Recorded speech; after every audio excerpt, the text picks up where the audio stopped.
musasi manderera byaba byahuyeho ekigambo kya Mukama.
Mukama abe nimwe amakuru marungi ga Yesu Kristo ko bwanjwe mutayo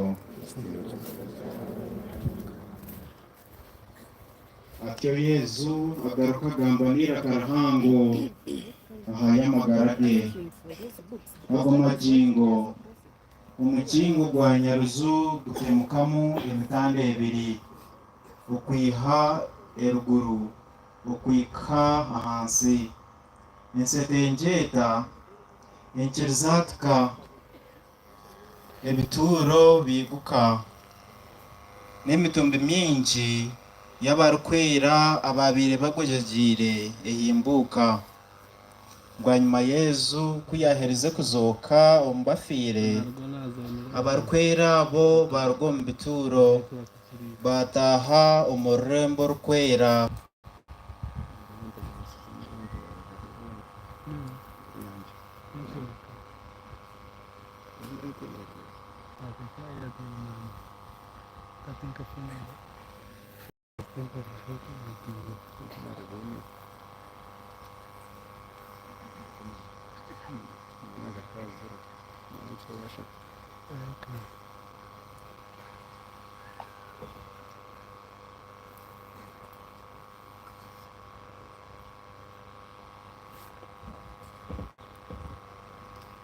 bantu baruhanga abakundwa munonga eneho nkwasibwe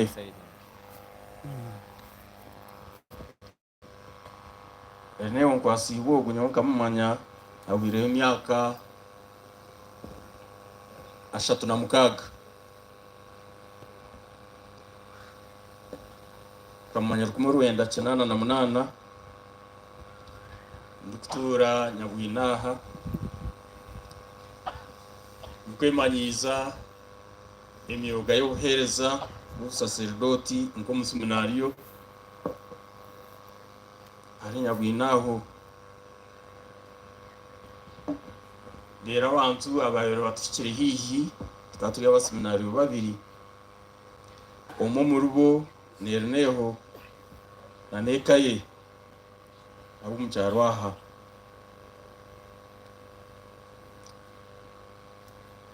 kamanya k'omushiija orukunda ruhanga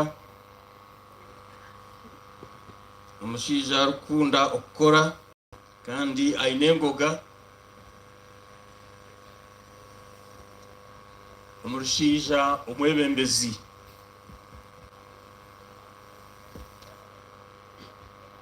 kandi omuhabuzi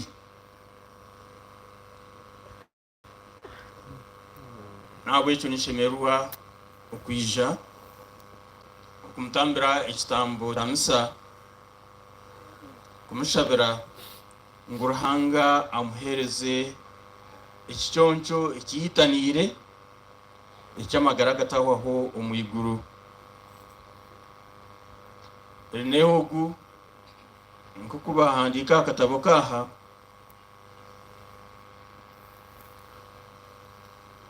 barkwesho nse bigambo bya Paulo nagambira Timotheo ati ndwino rugamba rurungi impaka zo kwirukanza herize ndinziro kwikiriza nehogu abirari umurwani konko umurwani wengamba nungi nangwa nane ngambe zizabire zigumire ezo gwiro butekeci bwabire bugumire abanyabuhina mu muzumanya nazo akazurwana engambe zizabire zigumire konka hisha hargamo ibirungi hati akarindo kwikiriza kurugo mu butobwe ningo kwikiriza n'ikembo ecyonjo icyabe kiri mu kayawo baza kutebeze byishe ureba ngo umuguru sogu akaba ari umushyirire buzima ishe nawe cyembibo yabire umbana be hatu no mbizukuru nteka no mbizukuru zo inakarande karungi ari inzoro kwikiriza okuya kwasibwe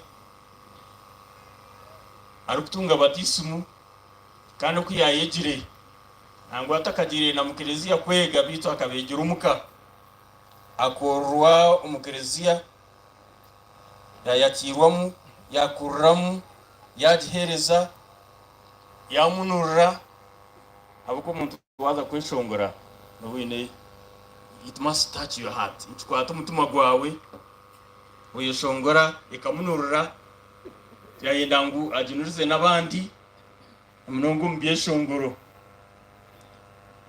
yumbe teka ngo iki kishongoro icyantera kahi katige cyumutabano Vincent ko kanusha mune cyasho nawe cyo nawe noreba ngo natwegesa ubundi umagaraje nko muntu inahabire nahika ingahiya birahika ubundi akahuga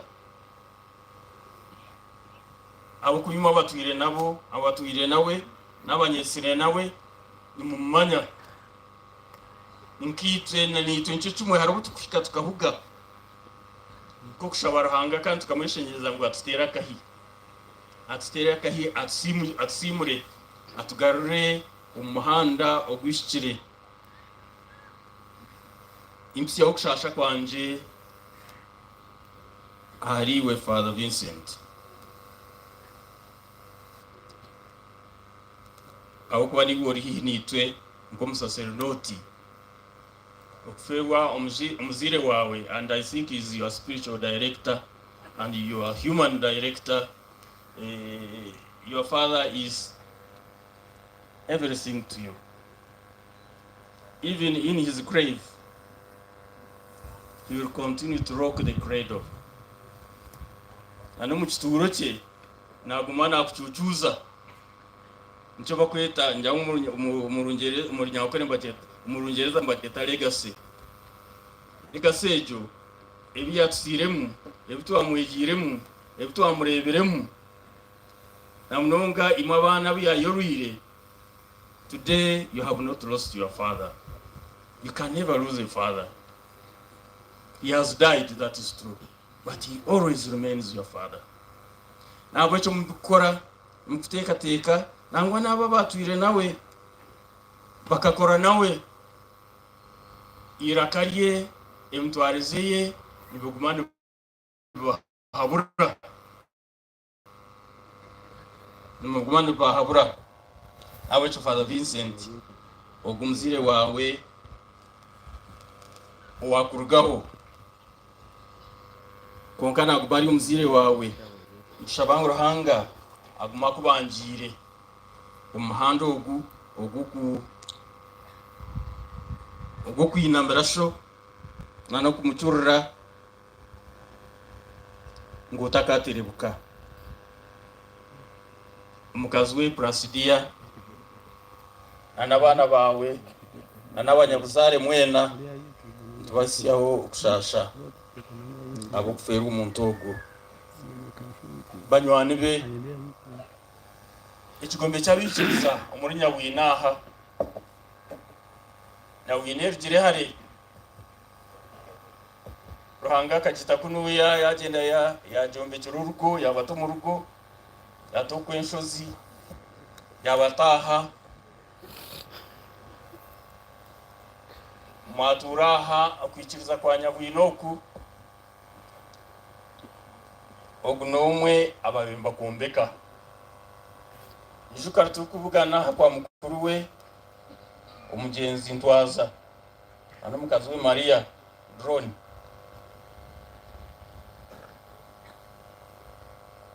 Ekelezia ya Nyabwina ikabetari kakariya kace konga bari kugezaho nagabo gona kombe kekelezia hari yarikahega bari kugezaho byanjire konka ogu nomwe abakwatanise n'abandi binji kureba nkahega yayombekwa ekelezia ijaba sacerdoti ati cyabichifu nabwo icyo mwabona mutamba itambo bya misa the parish priest. We have a new parish priest that has been appointed to Nyabwina. May I invite you, Father, to please stand up. Oguno bwana mukuru wani mbija kwa bwa mwanzura biri yayemekwa kuba bwana mukuru. Now, I don't know what the hand of God is showing, or the voice of God is telling us, or is telling you that your first engagement with the Christian community is the burial of one of the founders of this church. I don't know what the Lord is telling you, but in your reflections and meditation, probably the Lord will give you a message. So we are burying one of the founders of this church, where the church is based and the presbytery are based. Is not the original place of the church of Nyabwina. It was somewhere else. But for some reason, it was very difficult to build a church there because of the limited means, financial means to build it. But here is one who has teamed with many others to make it possible.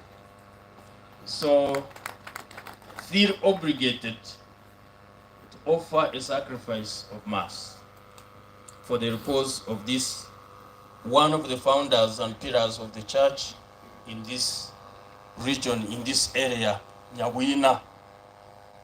Umurwani w'engamba nungi warinze ro kwikiriza anempaka zo kwiruka erineho akaba inengoga kainengoga ainamani na yehuta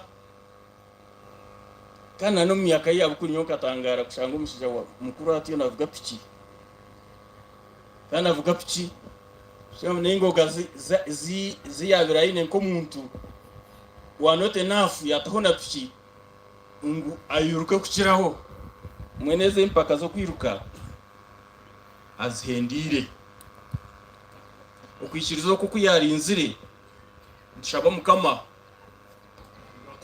akumuheremu ecyoncho kandi biyitanire nko muntu ako mutureye akana turu umuhanda gwa Kristo ubundi aha abantu babinayishongora nterakahi kama nterakahi umugarura umuhanda kunka kana kuratura umuhanda gwa Kristo mbe ni mwa Kristo abanyabwina erineho natwegesa mukarwana nawe zingamba nungi mwatandikana we parisheji mwatiumbura hamwe mwatembwire muri Nyabwineji bwene ubwire bushikire yagenda mbwe naguma begese ngo nabo abakore birungi abarindo kwikiriza abirukane mpaka empaka abazo mpaka zo kwiruka kore birungi nabo bwire n'ubushikane bagenda bwene ko arabagenzire nacyo kitoreshe ngo nito bwire mbuza kushika tugende konga ntushaba ngo bwire bwahika nangwa atakagireyo twabo bundi twabantu tishika muhanda okuza owanyamuhanga turukarabo mu magara gensegi mukama atutera gahi atusimure atugarure umuhanda ogororokire bwene tushabira umuhereza wanya kubahogu Erneo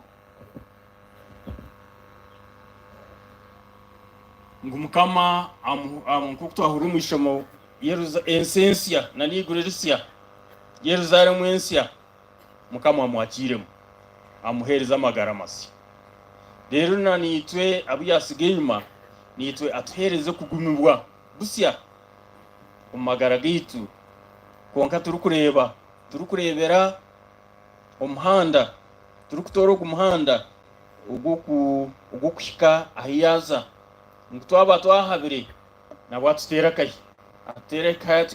kayi atsimure tubone kwerekera ibya mukama agume nimwe.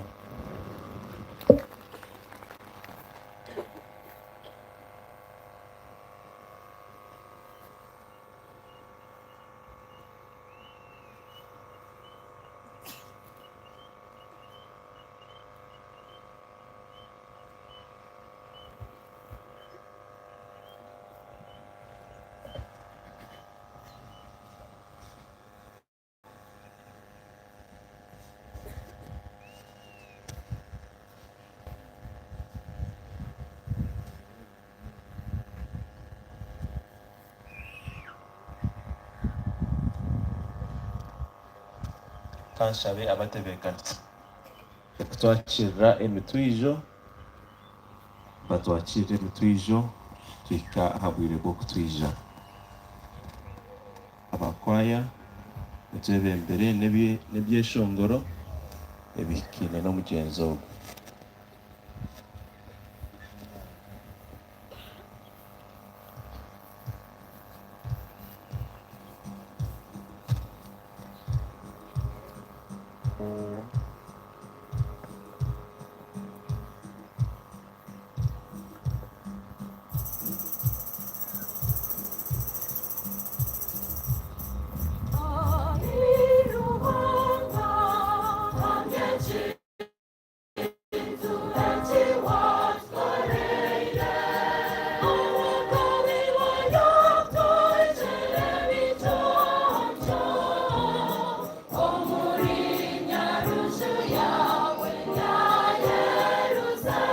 abana buterekanisiwe abishwara mu bija nza mu myanya y'icyo yiturumu bija kushangamo rero hezeyo umutwijo gwawe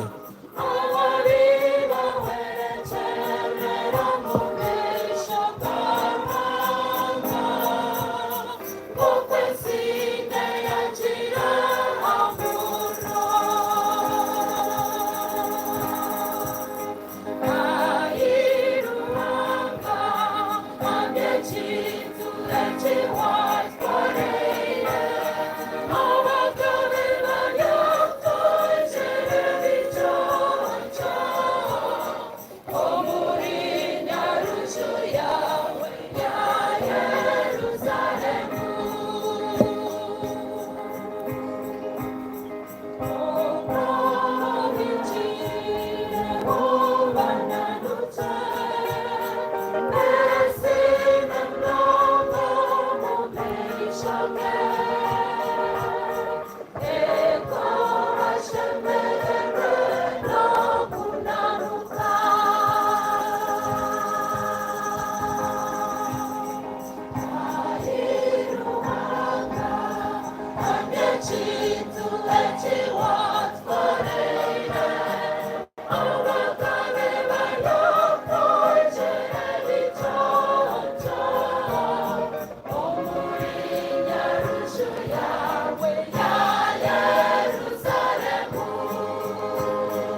Fazo ni Mr. Life Kabaka n'uwakurisia Ankole Media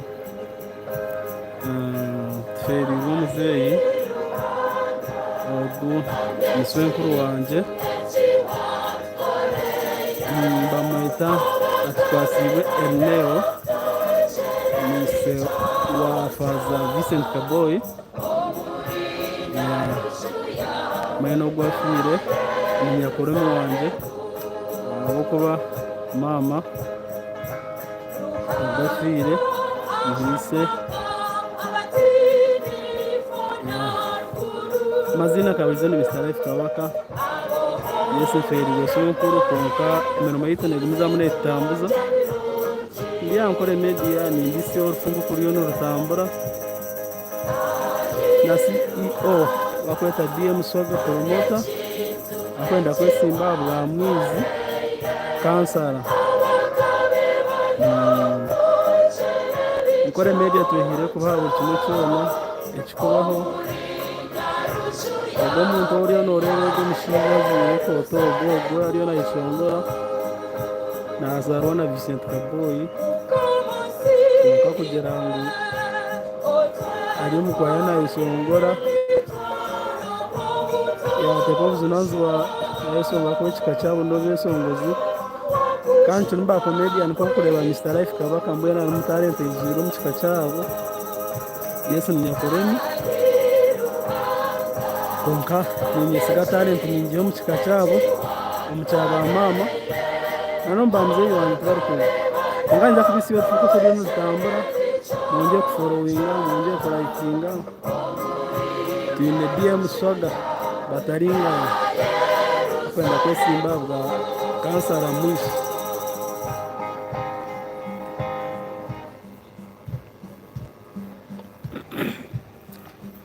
ogogo areba Fazo ogogo yo natambura wa Feri Ruise wenyine ubwo yarengo konga keke medini sokayereka busasi ngo waferwa noreba Fazo Feriru konga yo kwatira kibo wamureba go Fazo gwa kwata kibo go wa Feri Ruise konga to kaza kumugamba ngo wa Feri Ruise akube dini gumza meri dini ko mu gogo yatunga abantu bingi munonga bareba yatunga abantu bingi munonga namwe baryo kwenyuma hale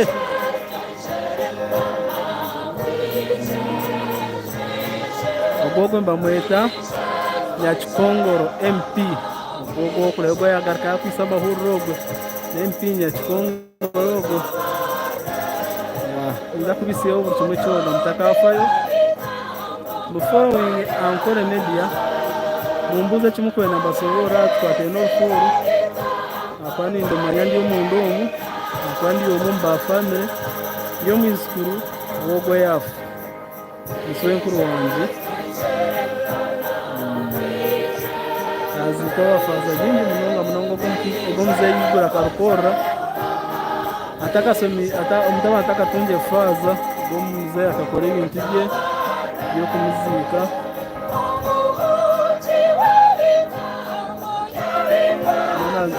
akakoribu riyeye na n'abana bamureberaho bataho mu dini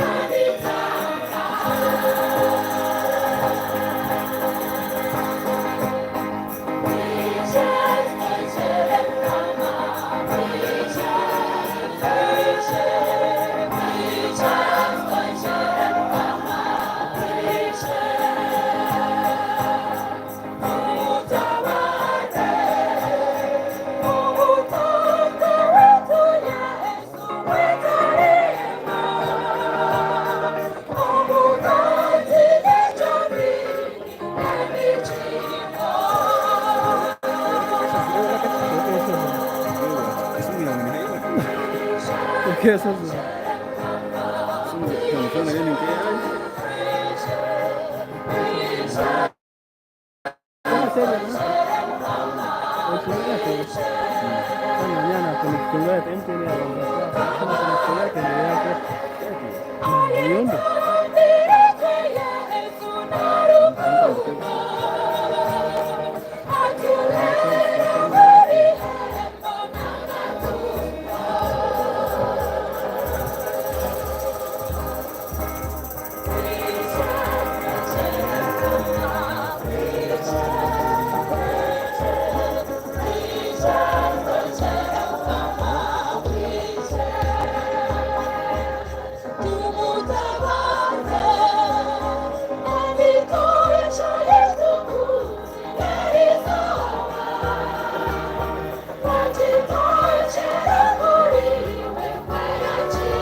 bene tata katwishengereze ekitambo kitu ekisima mukama aranga pati yona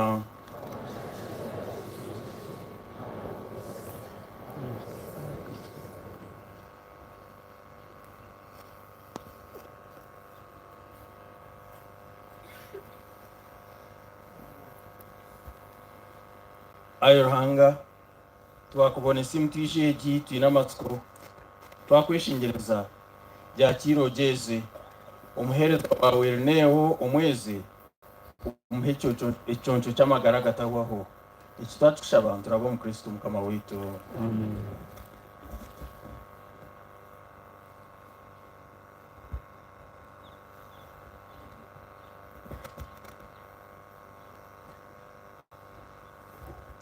Mukama abeni imwe mwimse mtuma yanyu witu mukama tatito rkwera ruhanga umushobozi wabyo no butwire uzimazuma kandi n'ikirungi azane kiptisi yako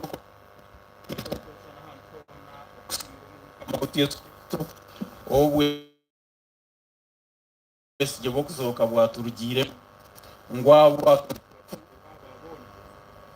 w'amasuko go butafa bundi abo kubamagara abantu bakwesiga tugabihwaho kureka gahinduka buhinduki manyenje yense tukweza kushenywa ubuturo bw'ubutwire babwatebekanisiwe nahagwecho gatwiterane n'abamarika n'abumukari kigurubona turangane ikitino cyawe ntuyimikiza hamwe nabwo cy'ishongora kitaremura tugumize tuti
kama buzimazima ni urkwera n'ibihangwa byona bishemiro kimbusa ahabo kuba byona bigarura amagara no gushyikirire mu Yesu Kristo mwana wawe umukama witu no mu bushobozi bwa mutima urkwera kandi torerera kwe runanira abantu bo kongera izina ryawe kitambi kishemire ekitambo umunsi yona ayi mukama twakwishingereza emutuje itwareta kongera wikirize mutima wawe wageze ehicyo mbiri neshakama y'umwana wawe Yesu Kristo umukama witu waturagire kutambe kitambe ki omukiro kiyarebezibweho akakwata omugati yakusima yakucoma ebicweka yagaburira abegesibwa be nagamba ati nimutore muriyeho mwena manya ogu n'omubiri gwanje ogurahebweyo aha bwanyu.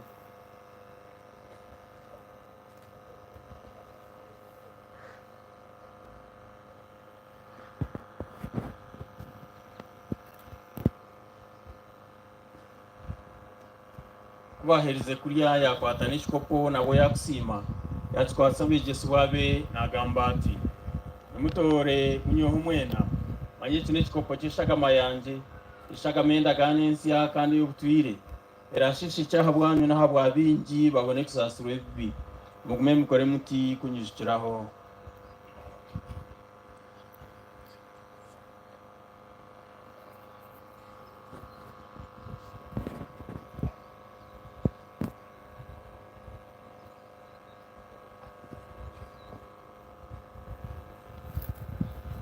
Ibanga ryo kwikiriza turi omugati ogu twanywa n'ekikopo eki tubanturanga okufa kwawe ayi Mukama Yezu okusyoboriija nambwenu Mukama ntujike okufa k'omwana wawe yayimiire ab'okuturokora n'okuzooka kwe kw'ekitiinwa n'okutemba kw'omwiguru kandi twine ekihika ky'okumutangirira nagaruka.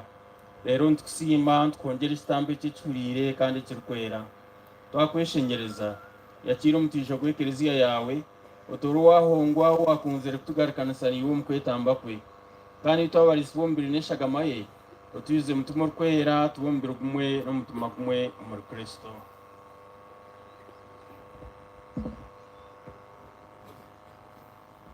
wewe nka atindura omutiijo gwawe gw'obutwire tubone kubagana empungano n'abakirire bawe muno muno Mariya oshigine nyina Ruhanga n'entumwa n'abajulizi n'abakire boona abo turikwesiga guma ntwerwa eshara zaabo. Ayi Mukama ekitambo eki ekyokugarukana niwe kyongere kubukaza no kurokora ensi yoona kandi abantu bawe abakiri omu nsi obahamye mu kwikiriza na rukundo omu bumwe n'omuheeza wa Papa waitu Francisco n'omulisa waitu Lamberto n'abariisa abandi hamwe n'abaheereza abantu bawe kandi na boona abo wayetungire.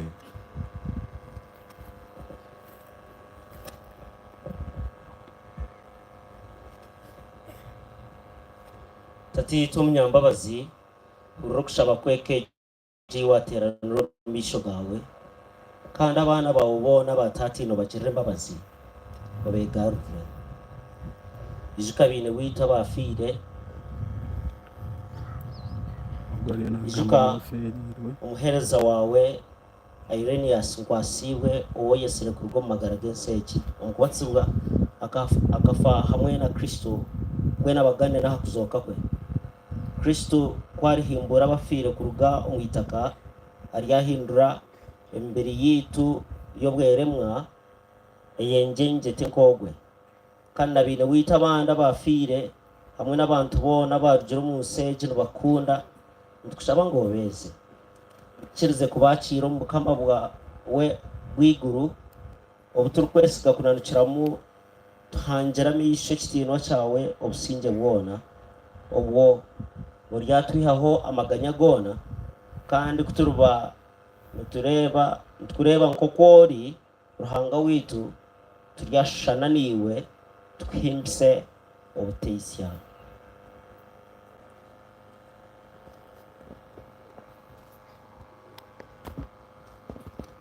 Aba Kristo Mukama witu oteramu ebirungi byona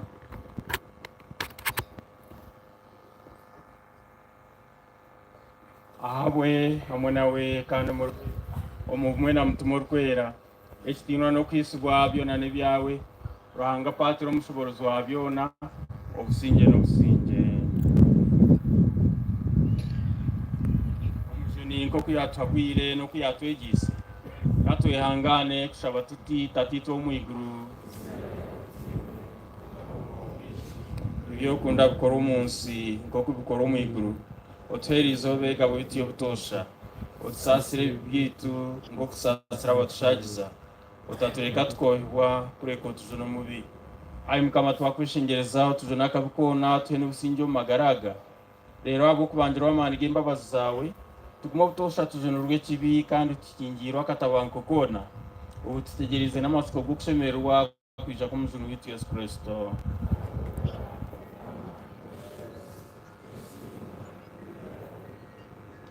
ayi mukama Yesu Kristo agambire intuma zawe kunabasigira ubusinge nabaho ubusinge bwanje otafaha bibitwure kankiriza ekereziya yawe abo warukundo yawe cyo businge no bumwe iwomerero ukategeka obusinge n'ubusinge bwa mukama be ni mwebro byona katengera n'obusinge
abesura bugenyi bwa mukama kanabahirwa murebe katama ka ruhanga murebe oyihawe bibyensi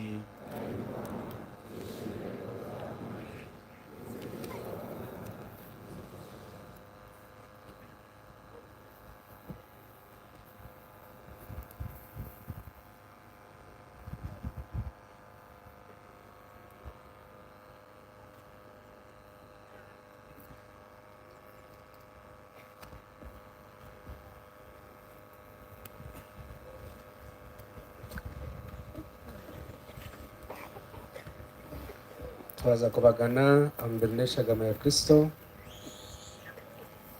za kushaba ugumukira ari cyo yemeriremo abashembeza aho turene bija kumara iriza kushaba abashopesa uje mutiyambe okuyamba abasaserdoti kubatwara baguza kushembereza urukira ari cyo yemerimo kwemereramu umushembeza irimo barukore nyuma aha mutogwe nimwe mugumeyo naza kwija kubashangayo rero mbase kutunga kurungi Yezu mbateka abeshongozi ekesho muri kigino n'umugenzi uko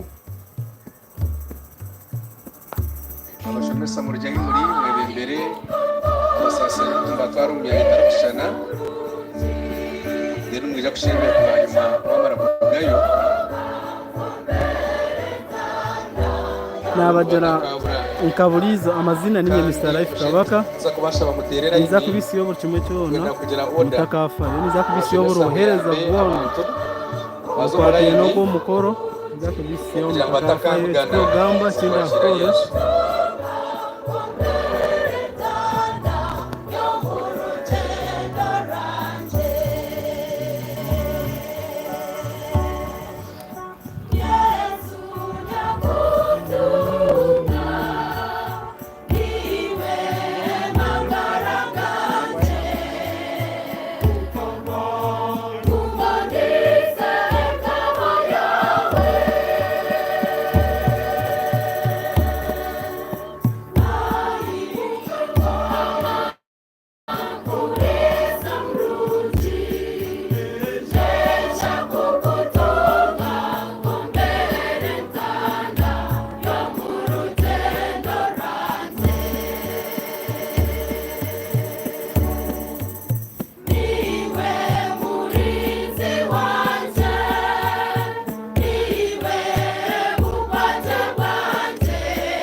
nareba omwizito yakamwanya n'abarinta abandi boona nareba omwizito ogwo nibakoza kukamwanya aho.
Amazina kabonizo Mr. Life Kabaka nikusia ankole media buri kimwe cyona nda kuchikisa utakafe oine Mr. Life Kabaka obo yafana bajantu nisufuru wanje yafa isewa kaboyi bakweta faza kaboyi isendi ayafa nise mani faza Vincent nyakoroni abantu zana komedi konka abantu garuko mundini obo muzeyi apozire dini munonga gikorire none aziko abantu bingi ine kinta kumanyaho akuba iswenkuru wanje mbe naferwa iswenkuru konka ifite ebituru mutuka tukiza kustama kandi ndi afire ni kwa kandi mukoro ayafa mbere ati obari mbazika amota akwasiwe leo akafunza rero akana bose amuzika ati za rero kubanga yaziko abantu bingi munonga ba MPs ba faza ba sisters n'abantu mbabona barero baba nino bakurikera bashemerire umwe no turinka batari yakuzika turinka bari yahambaga akwa yafataze ikimo kuzura zona afu umuntu w'amano munonga akajeje yase musabana aza yarakwatira umubiri dine cy'amana yase musabana bakatira dine kabaje sencho ikikwe cyo kwetaga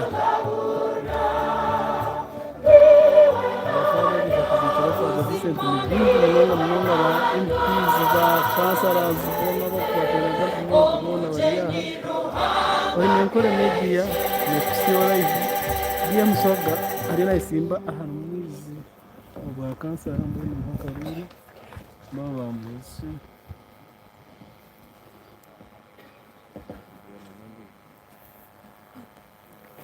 abudine mbona bareba nza kwisiba kimwe cyona oine Mr. Life Kabaka na kusiba kimwe cyona ya bindi bisopo yaziko bisopo rambati nari mutara ya katushabe Mukama Ruhango Munyambabazi umwana wawe akatusigira intanda y'umubiri gwe nk'omukwato gw'amagara gatahwaho. Mbwenu nitugusimira kandi tukweshengereza mwene witu ogwereneho wajigaburirweho akiri omu magaraga kemusye omu bugyenyi bwa Kristo yateekateekire owawe omu iguru. Eki twakikushaba turaba mu Kristo Mukama wetu.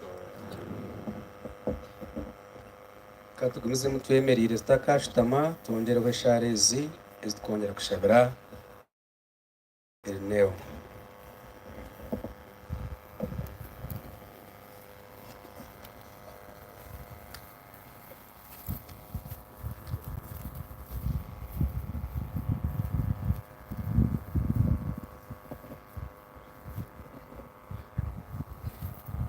Mbwenu twaza kuzika omubiri gw'omugenzi nk'okushemerera abakristo katweshengereze Ruhanga enshuro y'amagara goona.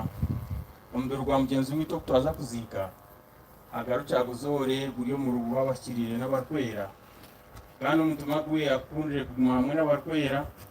Ruhanga amucwire orubanja n'embabazi okufa kwa Yesu kumucungure asaasirwe amabanja g'ebibi bye, agarukane na Ruhanga Tatiitwe aheekirwe amabega g'omuriisa murungi, ature hamwe n'omugabo w'ebiro byona, atyo ahigwe okushemererwa k'obutwire hamwe n'abashikiriire.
Bashire barahanga mwene mwije bamarika ba Mukama mwene murafuke. Yesu Kristo akwesera kwatire bamarika bakushendekereze bakusiye mu kibuga cya Aburahamu. Ayi Mukama mu bicumuro kitawaho agumashemerirwe ebiro byona.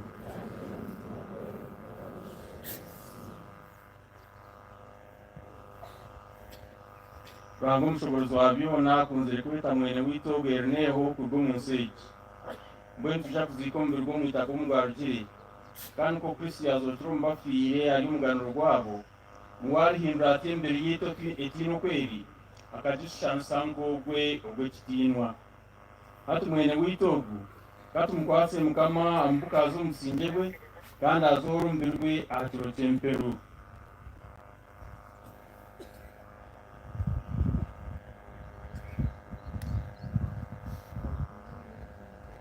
katumushabire nshaba mukama witu Yesu Kristo wagize ati niye kuzoka niye magara urukunkiriza n'ubyafa ari abohurire kandi we no hurire haza kankiriza alfa ibiro byona mwe tumushabe tiyo wariziwe razarafire ikiriza kuragaza amarira gitu oture ayi mukama oture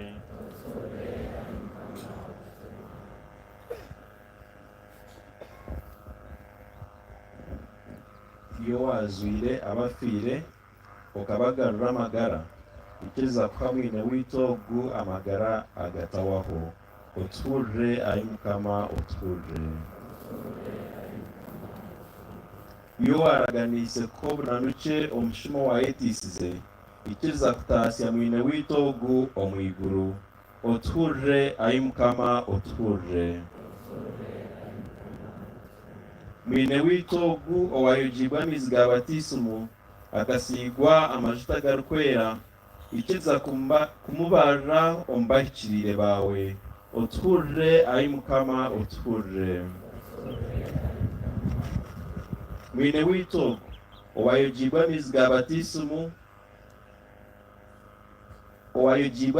batisimu yawe kandi akabagana aha kihure kirukwera ikiriza kumwakira n'ahabugenyi ombukama bwawe oture ayi mukama oture nitwe abarukuruzi bwo kufa kwa mwine witu ikiriza okutugwisiriza ntuhumuriza bwo kwikiriza no kugira amasiko bwo kutunga amagara gatawaho oture ayi mukama oture patito mwiguru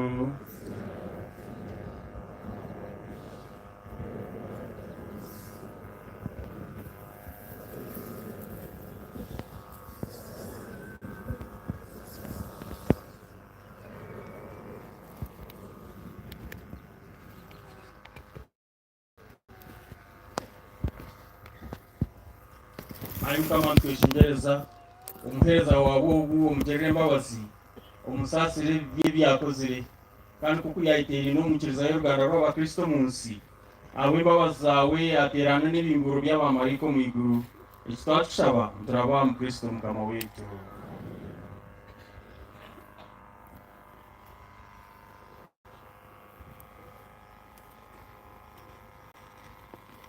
mukama bene imwe izina rya mukama rimbisiwe tubandirane mukama umwisha gwaranga umushobozi wa byona patiri na mwana na mutima urwera kubashumweho kandi kubashagatiri ati no gusinge gona mugende mwatumwa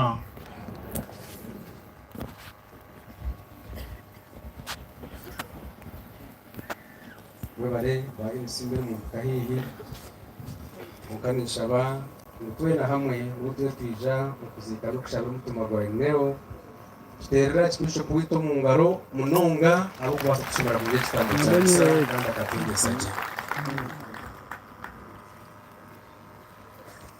rero turukwija kwanjira aho bantu binji ukuye mu ncereze tugire bake aho twarukugonizingaho mu kitambwe iki kantandike n'abaseminari yahi muri mwemerere mwena urudu gumwe tubaterera mu ngaro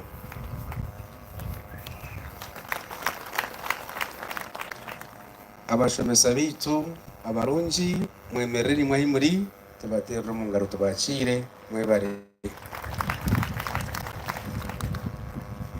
abasista n'abibugombe byinji kantandikane n'ekigombe ekya The Great Sisters nimwe mwemerere umurundi gumwe tubakire ekigombe kya Sisters of Our Lady of Good Counsel abambara tutura nabo mwemerere tubakire Sisters of St. Joseph of Mombasa mwemerere tubakire Daughters of Mary and Joseph Dimujes mwemerere tubakire mwebare Sisters of St. Joseph of Talps mwebare Sisters of Our Lady of Fatima mwebare kwisha Evangelizing Sisters of Mary Sisters of Consolers of Sacred Heart of Jesus.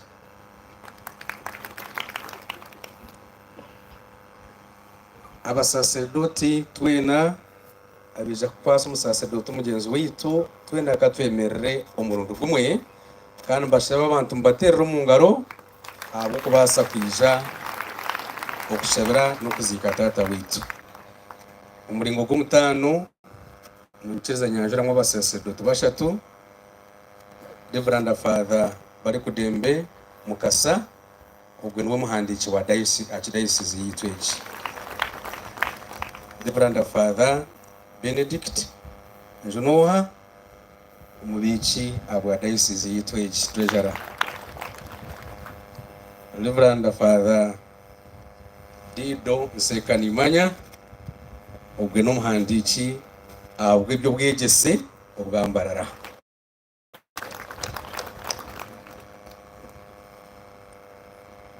Father Tadeo Episcopal Vicar religious everybody hamwe na the new parish priest of Nyabwina Father George.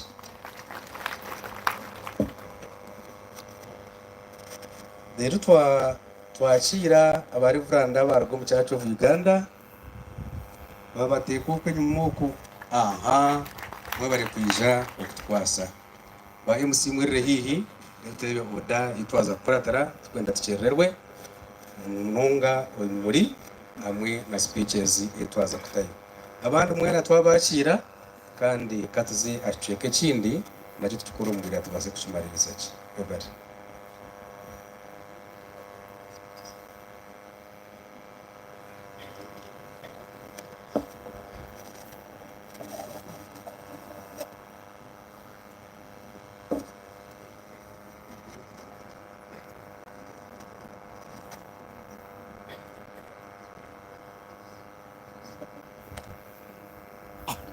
Yes.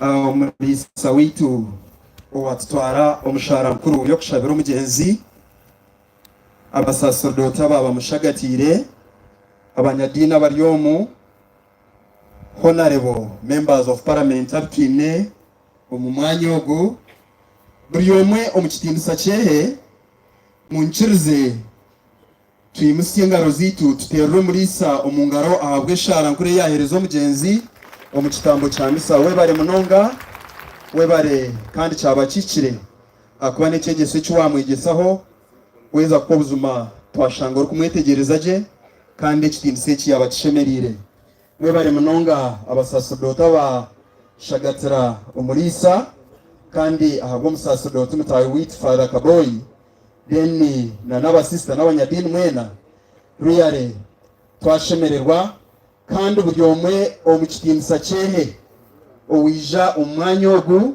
ahagwo kushendekereza omugenzi erineho nkwasiwe mwebare buzima mwebare kwija mbwenu ntuza kukora omubugufu omwe kuwa kureba stack kahoninga stagiro kutwakutwaruza ntuza kwikiriza ntukora embera nko kuziri ntuhendera omubwire omugenzi ntumutasi akare aha tebekansiwe turiyo tuza kurasaho ekicweka eca okusibura omugenzi obwe turi kutekaho ebirabyo kandi nabwo omuri ekyo ntuba ntwanjuriramu abantu batari bamwe na bamwe okurugirira okuturi mwenda kushaba ngo tube odare umwe twabashoma tugiremo obwira turebuke ngo eki twakikora omubwangu twakyenda mwene mutayi wanjye nanishaba ngo otutware mu kicweka ekyo tugumizemu n'ekicweka ky'emmwe webare wabari munonga ndikusima omulisa witu ekiyatukorera ahabwa misa nonje munonga n'abanyadini boona munchirize twena tumuterere mu ngaro ahabwa ekitambo kya misa ekiyare kandi okurwa mu ntebe egyo ko MC muri twashangana ibishaga omukompa n'ababireta nabo mbarwana kushaga omukompa muri turimo nashabwa okutekaho ebimuri mwenda kandi ebimuri mwenda ebyo ntwiza kubanza n'ekyomukyara wa kifa. So mureke twakire omukyara wa kifa, omukyara w'omugyenzi Madame Priscilia Nkwasibwe, iza osibure omwami wawe rero tugumizemu n'abandi sityo. Bakwaya batuhereze ekyeshongoro tutware omukicweka ekyo.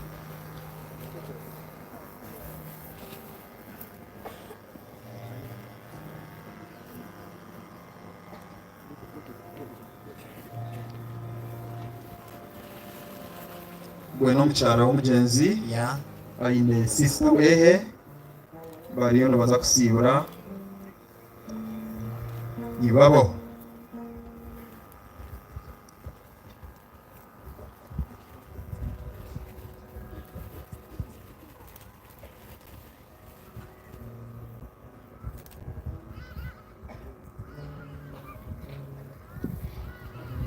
ya ekimuri kya kabiri abakazi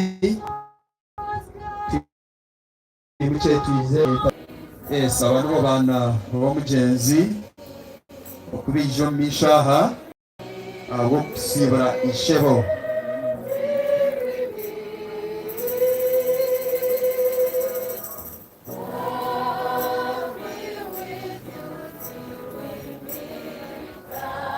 ya mwebale munonga abana b'omugyenzi. Ekimuri ekirikukurataho n'eki bakuru na barumuna ba the late Eneo Nkwasibwe. Yes, abo nabo kuzaarwana n'omugyenzi, the siblings tushaba twimuke the siblings abo kuzaarwana n'omugyenzi. Yes, kiinemu ba Dr. Jane Kenjeya, Bakatimbano, Bingana, Odomal. So tuje tusibure tuzarwa nawe.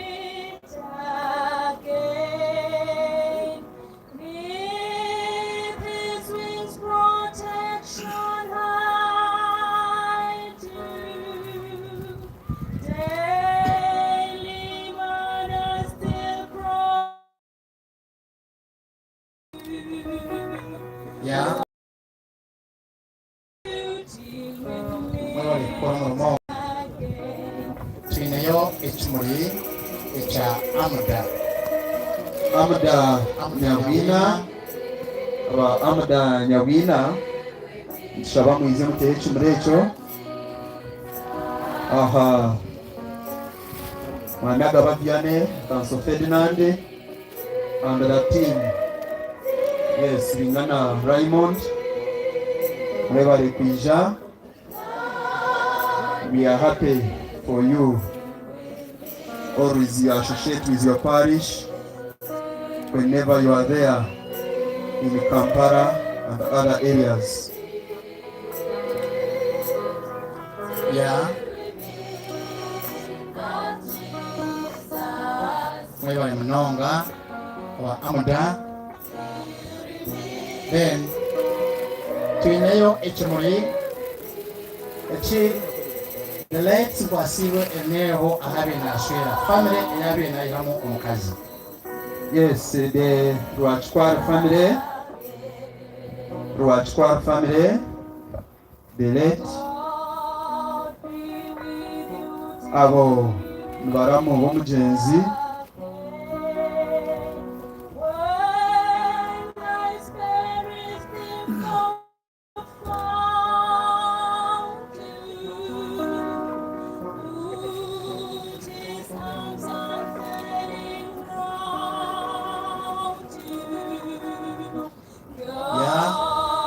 Munonga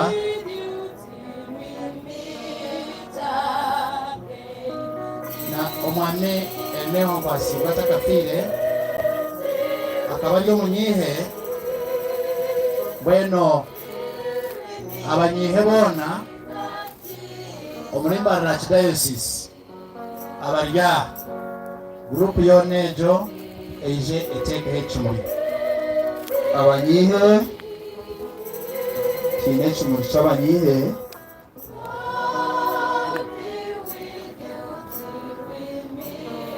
yes baruhaha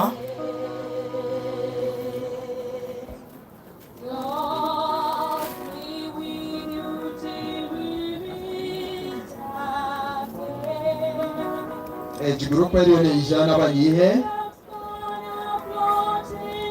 from the whole of Mbarara Archdiocese omugenzi abira byo munyihe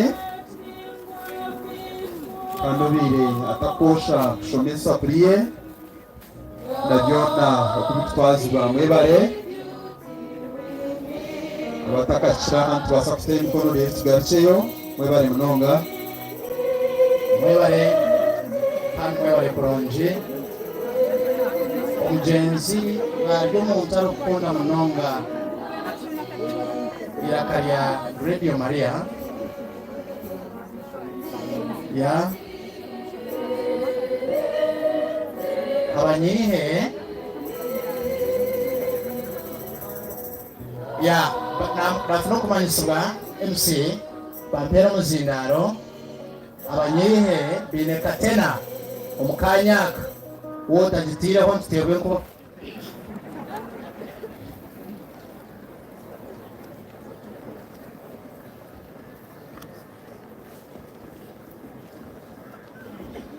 nohogo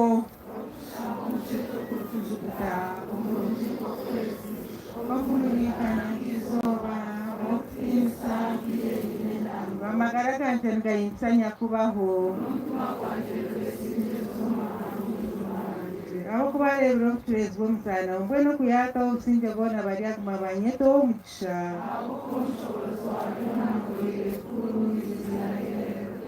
imbabazi zira mutino usinje bona aho ushoboza bira bitebe yatungura abaturezi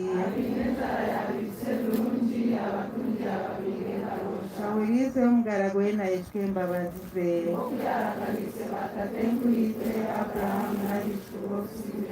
ekitiinwa kiba partner mwana mutumukwera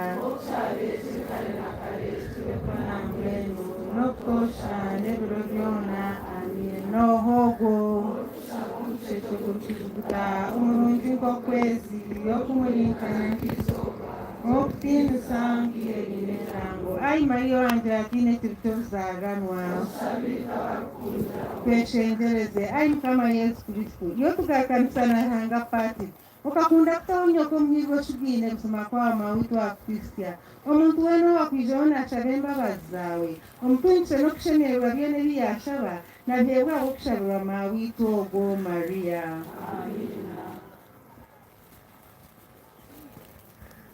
mwebale munonga kandi mwebale kurungi tuyisibwa hishara byasigara no kwepanka ruhanga n'owenka mwebale tukwatira mu yejo pati twineyo abantu abembaramaga bakaza kibeho omugenzi abiri naza kibeho burukuramaga kuza kibeho so all kibeho pilgrims praise abangu tuize sere kimurecho ya kandi turiyo tushana ko kubihendere byasigara nza kubishoma just numwemera ya nibuguma abantu mangu yiziraha numuza kuba n'umutubira yes some mwimuke muhobere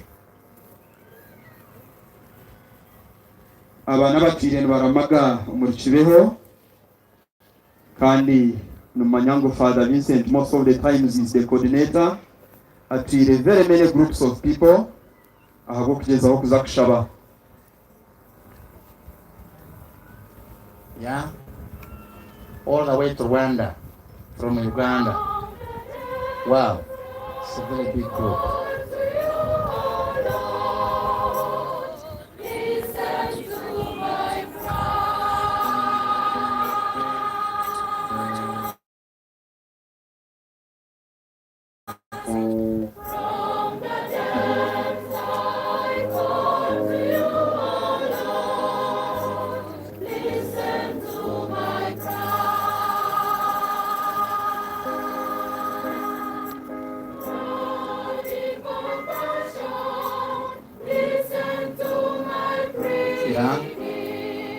Thank you very much.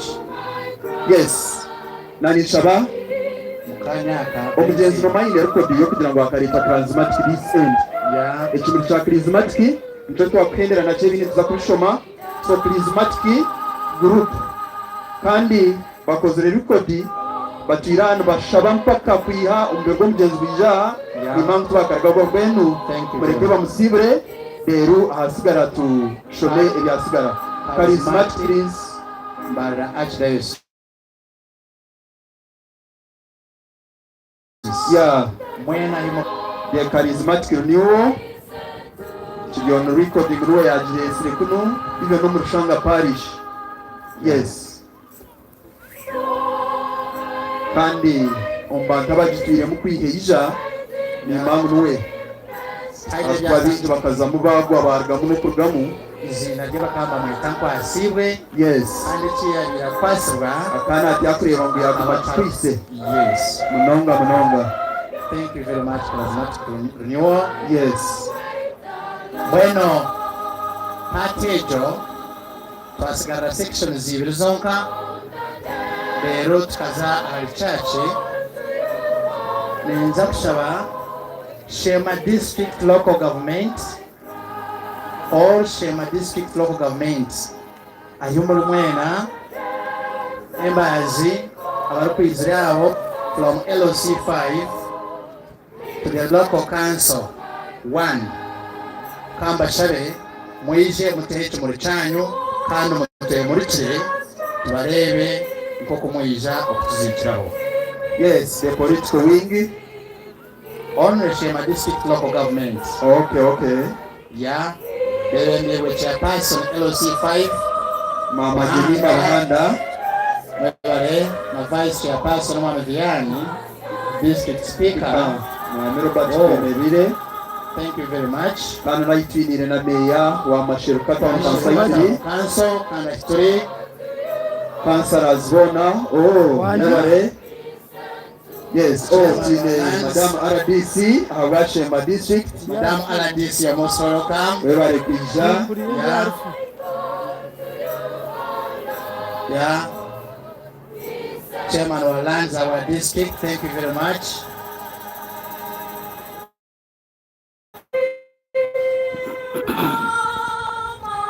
Yeah. Mwebale mnonga. Tumanyangu na buma nenewa akakora honka umuhimisa kandi akakoreja afaye during this time. Mwebale mnonga akakora honka government. Mwebale kwisha kumanyamu Taiwan. Mwebale kumahona. Thank you very much. Tune echubuli, echa members of parliament, all members of parliament, in Shema and outside Shema, mwije mukugire political wing arengo bihanga. Members of parliament, okutandikana n'abashema, honorable member of parliament, Kongoro. Oh, we are blessed to have honorable member of parliament, Dr. Eliot Mwesje. Yes, honorable tubakerera atera kajambo. Yes, na honorable Ngabirano habwa Rwampara. Wabare mnonga tukureba ngo bija honorable Francis Okurugabo Hejo. Wabare mnonga wabare kwisha.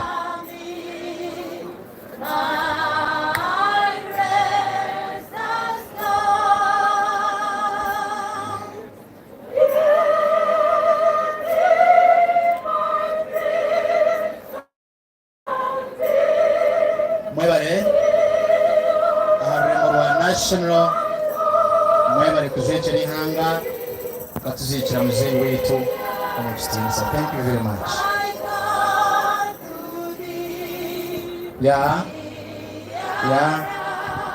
Nomukagiro businge kandi ruhangana akabebembere nengo mapemu gipise nabagire kwire mu kigarukire amazima. So nanisha bangu recognize abantu aba babine mu byabo bemere beraze as speeches kandi zakutandika n'abakamwana bona hamwe n'abizukuru aba batatire cyangwa abakamwana n'abizukuru abakamwana n'abizukuru mwemuke abakamwana n'abizukuru nanisha wangu tukorecho meanwhile abakamwana n'abizukuru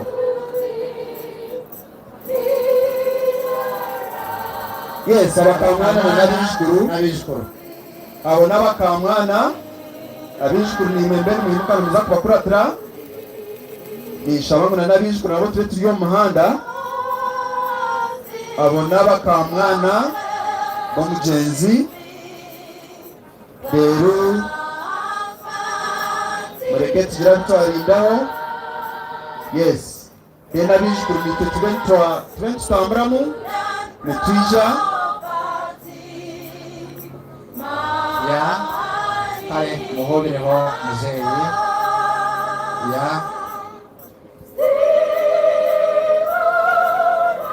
thank you very much ya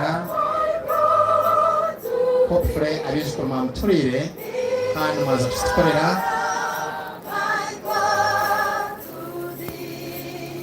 ya abo n'abizukuru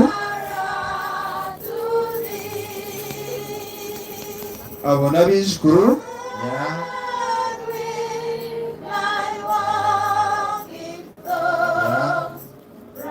thank you very much mwene muri echo nabishaba turabombe murebi tendere mazimo so tunaorganizing echo muri cyabizukuru babeda ayimurinisha bamwimusiye mukono mutubireho bizukuru babeda barwaho mwebare tine echo muri cya family ya Kidene family Kidene yarwaha afande Fidel twine echo muri cheka ya Katunje David na nekaye kandogwe umwana w'umugenzi. Yes, thank you very much Mr. Koimu say yes Twinaha office ya Director of Public Prosecutions all the way from Entebbe kandi bene omwana Katunje kamba shabanyari mwemuche mulinkaye and to respect you I'm sorry for inconvenience muzeni kwa senti mchanyo because all the way from Entebbe. Thank you very much. Yeah. Thank you very much. Everybody. Yeah.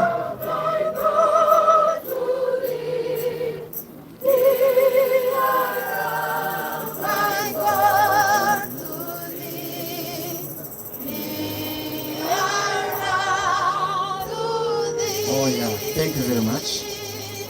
Bueno, twine community ya Yesu ahurire Mirama Calvario kana ifadha kaboy ahino mukago muhango mwimuke muhobera abantu then tushaba funeral service mbatere echo muri cyabo Yesu ahurire community barinkaye cyo batereho nibabe kirungi bari mu bishaba yes twine family ya the late Ilario Kandogwe and elder brother ya alinkahe tindi kumanya fine shaba twabashoma marake kwemera ya akubante natijiremo bwira twine family ya Mr. Mubangizi Justin okubibanda ya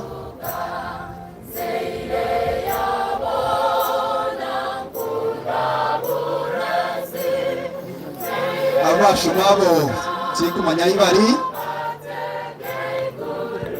siya kongeraho twine kwesigabo beda okubibanda akubira abantu ikitere wabo ya twine Zion Women Association Kabohe Zion Women bariyaho abacarabo bariyagiraho. Oh, thank you very much. Tubatereho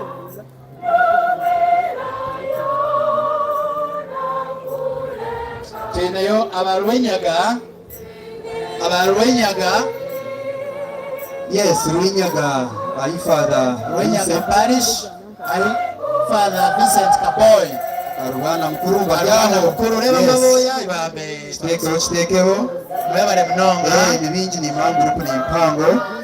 yeah. Thank you very much. Kineyo youth friends of Jesus Mbarara Youth Friends of Jesus, Mbarara mwebale mnonga kine St. Augustine St. Augustine Choir St. Augustine kwa yabo n'abari beshongora amayanjago batera ikintu cyabo muri bari mnonga. Thank you very much. Yes, mucyaro umugenzi abira supporta wa kwayejo. Claudius is the choir master. Great. Really no kireba. Kineyo nyina wa Jambo Creativity Group Nyina wa Jambo Creativity Group tubiro bateka ikintu cyanyu in conjunction with nyina wa Jambo Community. Yes, icyo cyagireho. Yeah. Mwebale mnonga kineyo cha late Priscilla Ibanda, older sister to the family. Late Priscilla. Yes, ari bari icyo nacyo cyazaho batwemezemo. Yeah. Kineyo Bandi's Festo family. Ya family y'abangizi okwe. Aha, webare ndashwerana n'umugenzi mukemwe. Yeah. Webare. Kineyo cha Bikandema Josephat. Bikandema Josephat arwaho webare. Mwebale family yange. Thank you for that presentation. Tune family y'omwami Bingana Odomar. Family y'omwami Bingana Odomaro. Odomaro nazana n'umugenzi kandi tune mu sister fortunate. Thank you very Yes, much. webare. Tune family y'omwami Marius Charsima. Eka ya Charsima. Ekikuru n'okworukiza emikono bakikitekaho. Arwaho mbabo. Yes. Thank you very much. Tuneyo Fasop group Entebbe. Muhobera abantu then ekimu kyanyu bakibatereyo. Ya abo ni batahi ba Mrs. David Katunje. Yeah. So mwebale kwija all the way from Entebbe. Tuneyo family ya Good Hope Women's Group Entebbe. Family ejo nayo eho habwa Mrs. David. Mwebale. What is that family? Aha, erwaha. Oh, Yes, thank you very mwebale. much. Yeah. Tine family y'omugenzi Odron Ntwaza kandi azarwa n'umugenzi tushabangu steke ekimurecho timba family ejaheri. Aha, barwaho mwebale. Tine family y'omurangira Kayondo na Dr. Jane Kenjeya kandi Dr. Jane ni sister w'umugenzi. Family ejo murangira na Dr. Kenjeya barwaho. Aha, barwaho mwebale. Twine team 12 group kurga Kampala ejeroho ahabwa Mrs. David Katunje. Team 12 group terwaho mwebale mazima mwebale kwija. Twine Mr. and Mrs. Muwajira kurga Kashonji abantu family friends aba Katunje. Yes, team kubareba abo abarga Kashonji. Yeah. Yes, the office of the DPP ekyo bakiteekaho. Yeah. Yes, twine Mr. and Mrs. George Chura kurwa Fort Poto n'abandi family friends aba David Katunje barwaho mbabo mwebale. Twine Churuhura families kandi David Katunje no hakurwa icyo when Churuhura families inomibuke. Churuhura families mwebale. Very much for coming to Imagine Ya twine Kazo families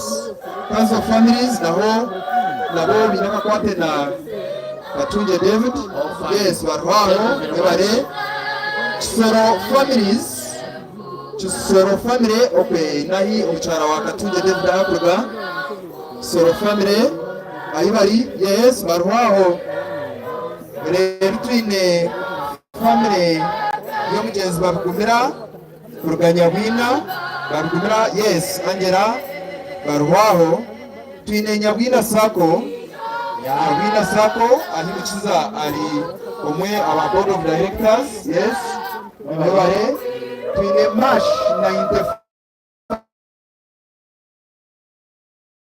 95 ahimukiza ari member yes barwaho bari kuranga twine Ladies of Faith Kitagata Shema Sausi kandi aho mubarga abo bayinaka kwate na Justin umushaho barwaho mwebare twine bishkurwa Bereta Nyante abari shento abo barga uwambara kinoni aha twine family ya Late Kabagambe ya Sarongo abantu friends kurga Chiyaga Kitabi. Thank you very much. Tikure bari barabo bara kuno yao mwebare twabakira mwebare twine ekimuri cha Mr and Mrs Byaranga Chris Mr and Mrs Byaranga Chris arwaho mwebare bazima. Thank you very much. Twine the Natalia family kandi Natalia kari munyanya w'umugenzi so Natalia family yes barwaho mwebare twine Mr and Mrs Byotaro Samuel abantu banywana bakuru ba EKG Mr and Mrs Byotaro Samuel umucara na namre biraha yes mwebare twine echa Bugire family barwaho mwebare twine echa Tumusime family yes ogwe n'umukuru w'EKG nashwera mahara w'umugenzi mwebare twine kikacha kimure cha JB Numa family ya JB Numa kuruganya bwina kandi ogwo mugenzi namuzara umudini. Oh fine, that's yes. family. Thank you very much, that family. Twineho Ichumuri, it's an education department from the district. So Arho Divo Ndewa yes Manje Devo Twineho Ichumuri cha all education institutions is Twine Omunyawina Parish and the whole of Shema district. Kasha bemwena ba head teachers St. John's, yes. Sacred Heart Mushanga, and all secondary teachers. Thank you. St. John, thank you very much. All primary institutions is Shema heads. Mwena mwimuke, muhubire abantu, kandi babatere chumuri chanyu. Twine Nyabwina primary, yes. Twineyo Buringo, yes. Twineyo Rubare, Twineyo St. Joseph's, yes. Harambo primary, and all other education institutions. Twineyo Kagazi primary, Nagant. Twineyo chumuri chumwe, which are all financial institutions is around. Kandi muzebe no muntu arukunda kubika bank sezo zona kandi banka nishaba mutwemere sike mkono bastere chimurecho omuryecho twine Kigarama Farmers Sacco presentation yetu twagirebire twine Mushanga Sacco ya twine Kigarama People Sacco ya and all other financial institutions around. Twine OBs and OGs of Joseph Numwana w'EKG OBs and OGs babarisire mu cyabo abwa Joseph Chirwaho nishabantu twimuse speke cy'umurecho bebare kwija kandi niperekana necha Kitagata Hospital aba Kitagata Hospital aho naho omuchara ningashumana w'EKG Justin harukora ka administrator aba Kitagata Hospital nishabatemere mazima bija abasherekereze Justin ikigo cyanyu cyazaho so ni nyesigangu turiyo nutufika akendera kwe muri tukaza omubazo nza kushaba at this juncture party muri to declaring we are closed. twasigaza ebimuli bibiri byonka ebikuru ekimwe nekya Staff Radio Maria kandi mukyeretere mukigurreho n'ekimuli ekya church. Staff Radio Maria ije na timu yawe mukitere ekimuli kyanyu kandi tuinaha director wetu wa Staff Radio Maria Kasapre abandi tubakakureba ngo buntu bari ngobwo batura bagenyi banyamusozi ko kandi Radio Maria mazuma ya kandi director wa Radio Maria bari gumana mutsi amakuru marungi kandi na hati mikoro yitu bajikwata aba Radio Maria weno ibara kintu chona kirije aba Radio Maria. Thank you very much for that work.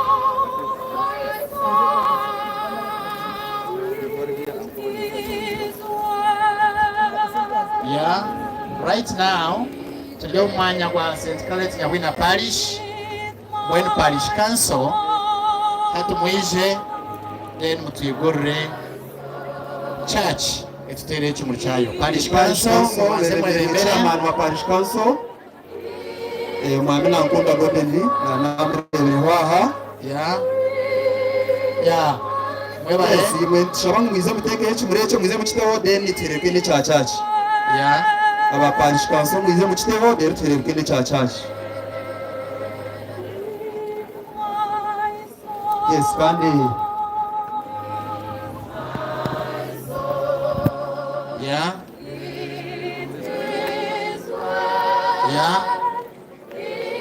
Parish Council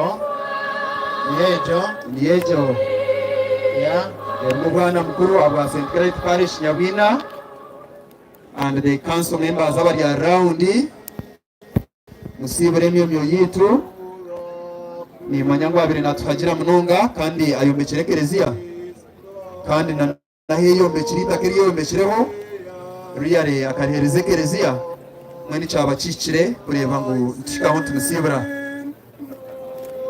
mwebale munonga weno niza kushaba parish priest. I request the parish priest to keep there as you wait for the archbishop and the church. Archbishop n'abantu bawe kambashabe mwije riyare ya webare umurisa witu kwijo mwanya ogu kandi ukatereze shara nkuru y'ekitambo cya misa ahagwa mugenzi kandi ukikiriza nabwe ukamusibura mu butongore ubwo rufiteka bikirabyo webare munonga. Thank you very much. Yes.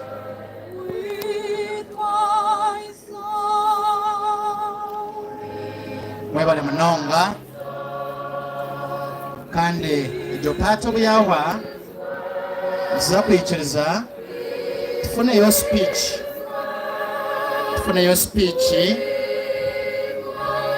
yo mucyara kifa twine speeches nche munonga mweno za kushaba omukanya nokwaka twakire omucyara kifa atuhereze okutonzya kwe.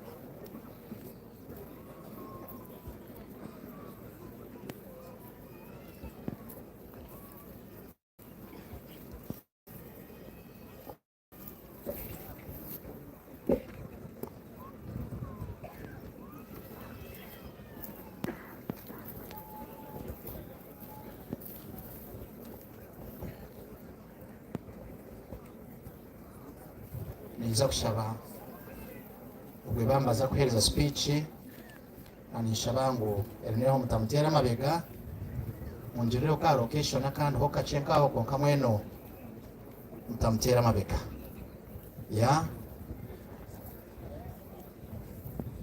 mwebale munonga.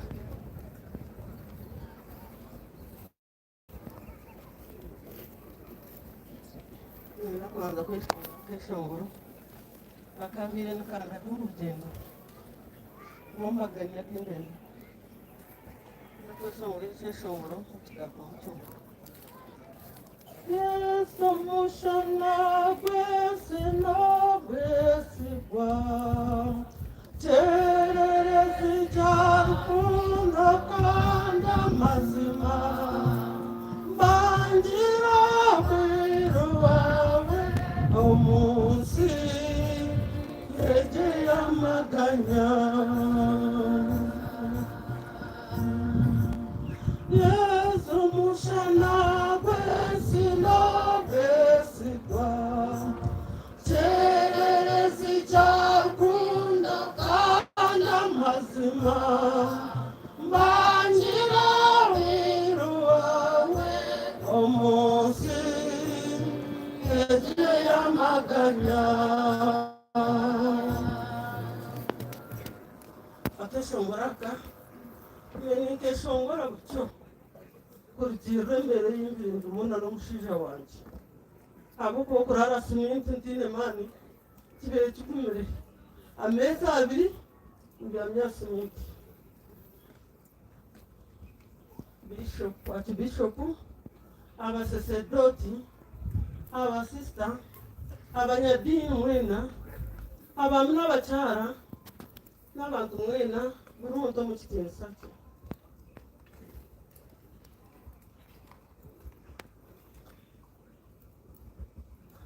nimbaza kushima Ruhanga watereza nsenungi kwetera ndatwena abo kushendekereza omushija wanje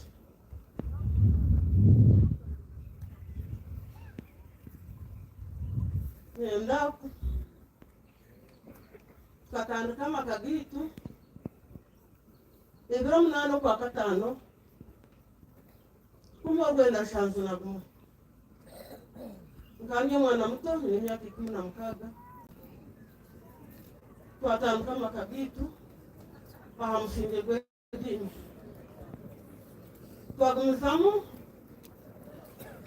turya abantu barungi ikasanga nakunda okushaba kandi nanye kandi nikunda okushaba twakwatanusa kumwe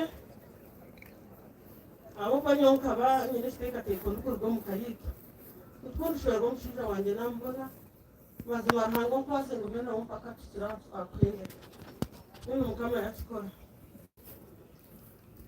tukakwatanusa kumwe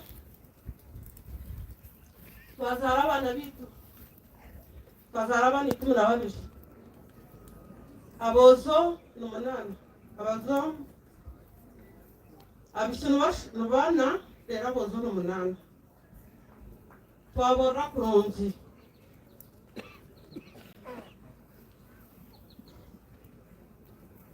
twabashomesa kurungi twagitaho n'abandi bana abtwabenturra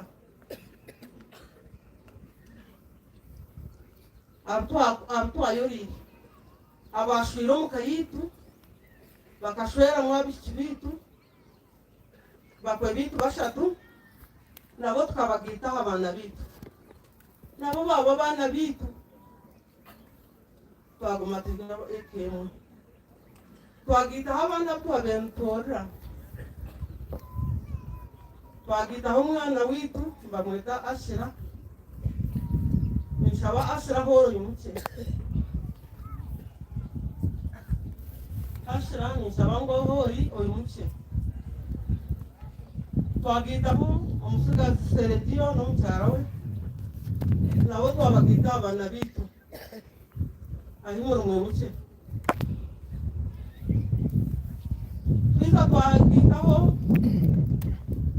omushaho obirina owabanze kureberera muzeyi omuwasigazi Jimu iwe yimuke tukakugita abaana bitu namwe n'umuzeyi yashasha munonga ahari yashyira umwigona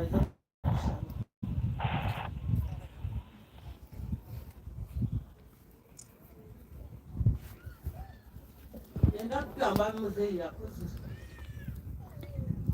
muzeyi akaba ari umukozi wa gavumenti ariyo muhinsa agriculture officer emirimo yona akagikora kurungi kandi ahiyabira arabahona ahiyabira hinsa hona akaba ayiganya kati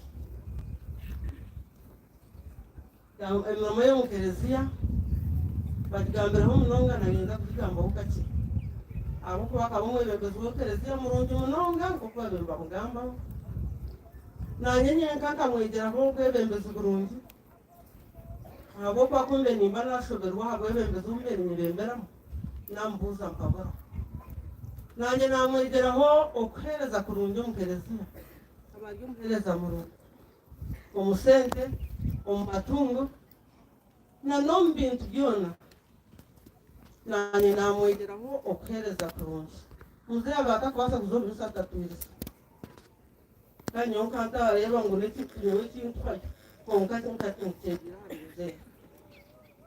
muzeyi akabeho omukristo murungi munonga neka ye akitamukinge gw'edini abaana batiine edini timumanyire omuhanda gumuraze kuturamu konka nimbashaba ngo muze omu bigyere bya muzeyi ebyabaire nakora mikore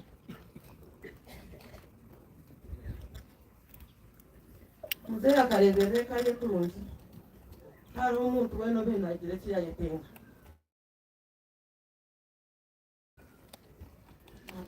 y'omuntu murungi namwena mwaferwa ahabw'okuba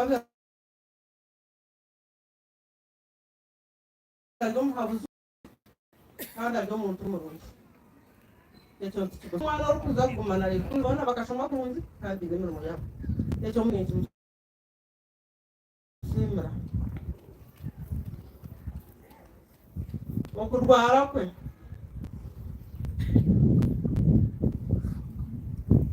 akaba nabyali omurwazi wa puresha na shukaari konka kakumuteganisa habwokuba shukaari ye abatakigirira buzima na puresha abatakigirira buzima bonka omurundi gumwe akakwatwa na gumwe akakwatwa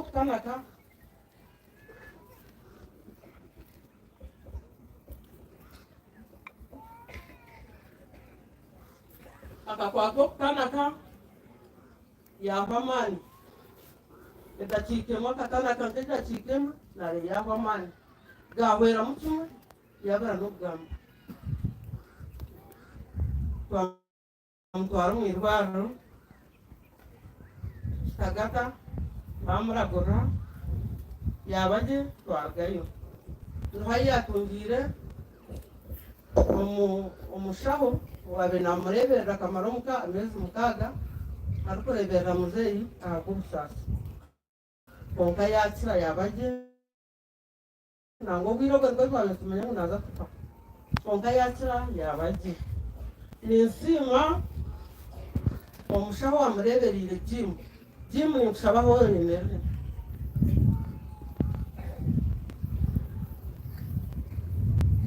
webare jimu okareberera gye muzeyi kandi twakugwita n'abaana biitu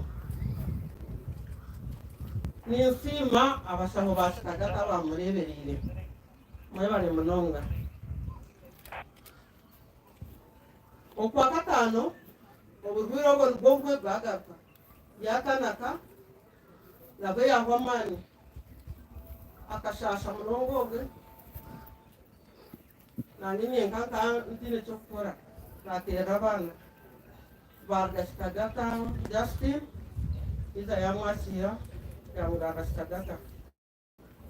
kitagata bamuragurira yabagye twarugayo twakitaraho ebiro nka 2 muzeyi yatanaka yabura okugamba yabura okureeba twashoberwa twamutwara KIU aba KIU bamuragurira twarugayo twakitira omuka yagarukirwa nabwe yatanaka nabwe yabura kugamba yahwa amaani gamuhweraho kimwe twareba twashoberwa twagenda twamugarura omu irwariro twaza KIU basindika mbarara abashaho bambarara nimbasima abo kuba baragurire umuntu omushiija konkagira yanga twagayo twamugarra kitagata ahagwire ebiraba na bitano kwa mwenda 2024 omugendo rwona twabina omushaworo kumureberera kurugaha KIU turi mbarara turi kitagata nari nyesabe mpangare Alicia wize hanuye ninga bagomushaho ngoko ubwo mwana reberire muzeyi ninga kirebaga nimsima Alicia ni kubita abana banje nikongera abana banje ni buguma abana banje ese nshimira Ruhanga izobera umuzeyi yakwera hakizo musaserdoti asanga muzeyi akakigamba arukwisira kubi yakusemezitwe yamusiga yabuza kubona kunabasa kundara Yesu mutintu sumanya namwe muzeyi mtu watunga faza kandi yakuretera Yesu akimukoma mundu kumwe yayimusha nambanje abamutamka Yesu yamunyunguza yamurya yatunga echamuhero nenda kusima abana be mwebare bana mwebare kureberera sho mwebare kukwata harusho mwebare kayagani gona shoka basa kuhendera kurunsi nenda kusima abakamwana mwebare bunonga abakyala banje omutuma gumubeno mutworeka mugumuzaho nenda kusima abanyabuzare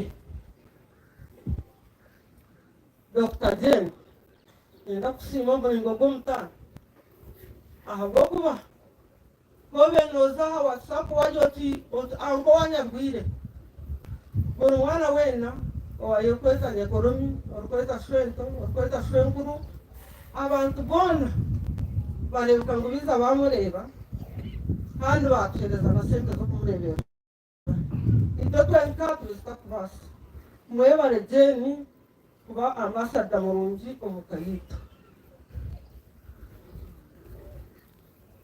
nenda kusima banywani bitu abatuberireho nenda kusima abashabo bona atwetorire bona nenda kusima abataka bamasheruka mwena ahabo kuba ekintu kukyabireho kitwire bwire buringwa abantu mwena mwayekunganya emirimo yona mwagikora kurungi ahintarebire mwena niho manyire ngo numunkunda mwebare mukama abahereza omugisha orukundo egyo egumeho nenda kusima abantu mwena abiriza tuzikiraho mwebare munonga kunda muzeyi ensi yone bene mukunda abo kubabira ryo muntu mulungi muzeyi rukundo yawe iwagize umunsi mukama akoreze cyumuro cyungi otahe ryo mu gihugu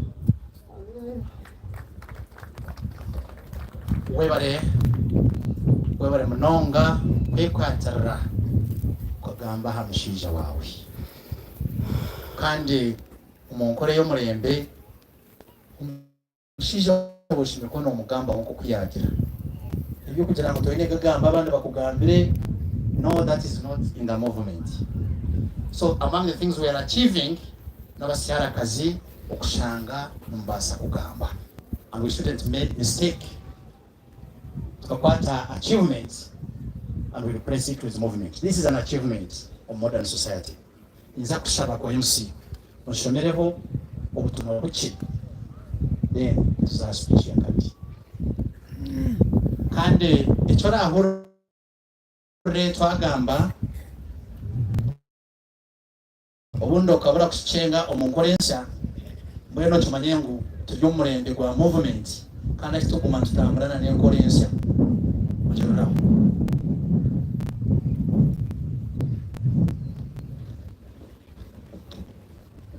webare obu n'obutumwa niburaga St. Charles Rwanga Catholic emitwaro 8 ubwa kabiri. Daughters of Nazareth Winyaga Parish emitwaro 10 ubwa Father Kaboy ubwa kashatu. Galaxy Kitabi Seminary 2014-2019 tugarukire Mukama Joseph emitwaro 50. Abaren Jovok 2014-2019 nabwo n'ubuzari Joseph emitwaro 85. Nyabwina Catholic Center n'ubuza hakayumugenzi emitwaro 5.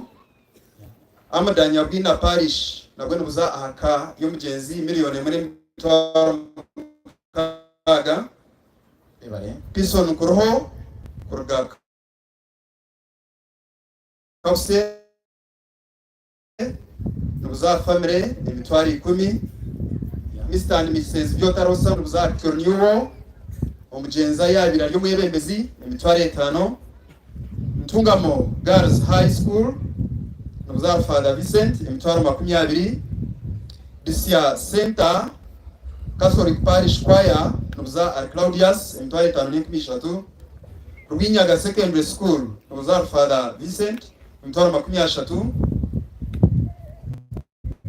Honorable Rosemary Nyachikongoro MP Shema District n'ubuza family G emitwaro 10. Kabusi Bataka Primary School n'ubuza Twonjirwe Justin ubwo no Mukamana emitwaro 7. Standard College Business Kagohe n'ubuza Gilbert Kandor Director wa Friends of Jesus Institute emitwaro 10. Abakundine group n'ubuza amucharo umugenzi dia kwasiwe emitwaro 50. Masherika Twatanise group n'ubuza Mrs. Mukiza Justin emitwaro 20 n'ebindi bintu ebitwakoresa. St. Kizito Corping Family Mushanga Parish n'ubuza Mrs. Justin Kemrembe emitwaro 10. Akachenche twetungure group Mr. Mukiza Wire emitwaro 50 na n'ebindi bintu ebitwakoresa.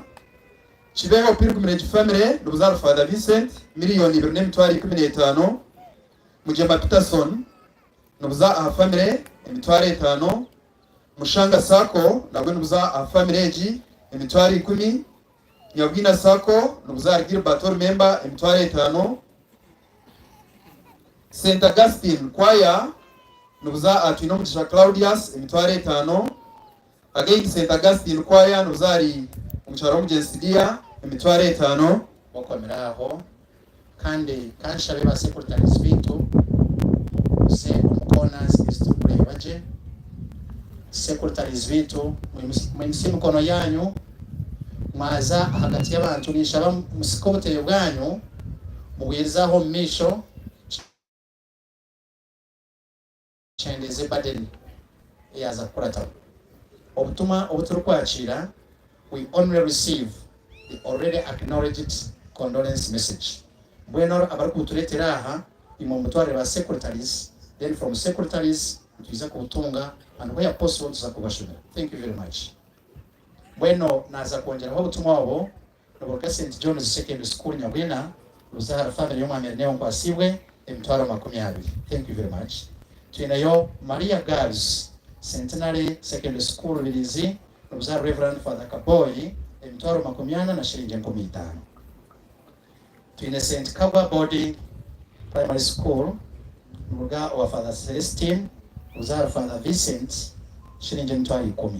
Health workers Shema District Local Government n'ubwa Sister Kemlembe Justin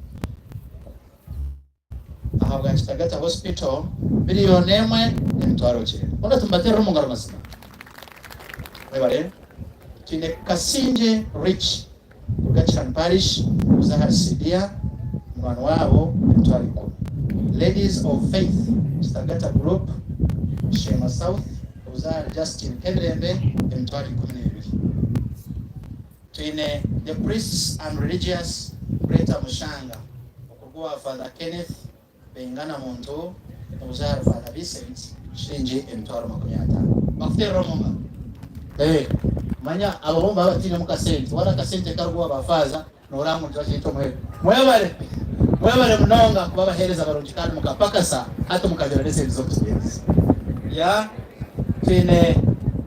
twine Masheruka United Group Mrs. Claudius muzawa Mrs. Claudius Odira twara 50 na kila 5 zo mcheri One Heart Teachers Association muzawa Mrs. Justin Mukiza twari 10 Buchunguzi Vincent ya ogunishe Father Peter muzawa family yo Mereneho imitwari 3 Mr. and Mrs. Bat Kabalega muzawa Father Vincent shilingi imitwari 10 Kigarama Farmers Association muzawa family yo Mereneho imitwari 5 Giants Group Kawohe Mr. and Mrs. Tumusime imitwari 12 webare St. Rose Catholic Center family yona bahereza imitwari 10 Masheruka Central muzawa Mukiza imitwaro 20 Mwije Murebe Group muzawa Mukiza imitwaro 50 Yabwina Sako muzawa Mukiza miliyoni 1 ubatera mu ngaro bona bahenza kasente kabo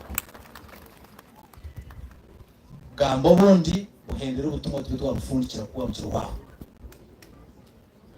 Bueno Omuryaka akanya nimbanjura honorable MP Rwampara Mr. Tsime Julius Alinkani ya inzawe machira ya webale mnonga webale thank you very much ya webale kujesha Rwampara so butumwa obunuburga the holy name of Mary nobuza wa Father Vincent emitwaro 43 obuno nuburga Zion Women Association Kabohe nobuza wa Justin Tumusime emitwaro 50 obuno nuburga wa family of the late Sarapio wa Bishara nobuza umukazi w'umugenzi emitwaro 10 obundi nuburga Masheruka Mothers Association nobuza wa Justin Mukiza Odira twino mukishana Priska Tumwine emitwaro 8 na nebinde bikoresa obundi nuburga wa honorable nawo Bechibaju MP Shema North emitwaro 10 Masheruka Girls SS za wa Father Vincent emitwaro 10 Highmark West Recycling Technologies emitwaro 20 St. Thomas SS Rubare emitwaro 5 St. Joseph's Preparatory School kuza KG emitwaro 20 kandi kikuba kwanjira kuba director ya Tixiba ningamana director kabra kumanjira ko director wa St. Joseph's Preparatory webale kusira ishomero rungi banyineto tumanyane grupu nubuzo wa Mrs. Dia kwasibwe emitwaro 10 Twigatadero yabwina nubuzo wa mcharo mugenzi emitwaro 10 Kigarama Farmers nabwe nubuza omkeji yo mugenzi miliyoni 1 Kabohe Mucho Cooperative nubuza aha family ya Tumusime na Justin ubwe numukowekeji emitwaro 6 Mukoye Health Center 3 from Karangara abantu ba Karangara those people from Karangara emitwaro 38 kandi babanuza wa Kene Mbappe Piazza akakora nabo rero twine St. John's Obis and Orgies za wa Father Kaboy emitwaro 4 Edward Kazire Katon zigana za Kazire ni nane abantu bariyo bazimera chime rero twine creative team kandi ejo ne yaha umurigina wa jambo nuza wa Father Vincent emitwaro 5 webale manonga mweno twaza kwakira speech ya siblings abantu brothers and sisters abari kuzarwa na the late Erneo Nkwasiwe the siblings Dr. Jane Wakatimba no Bernard and Bingana all the group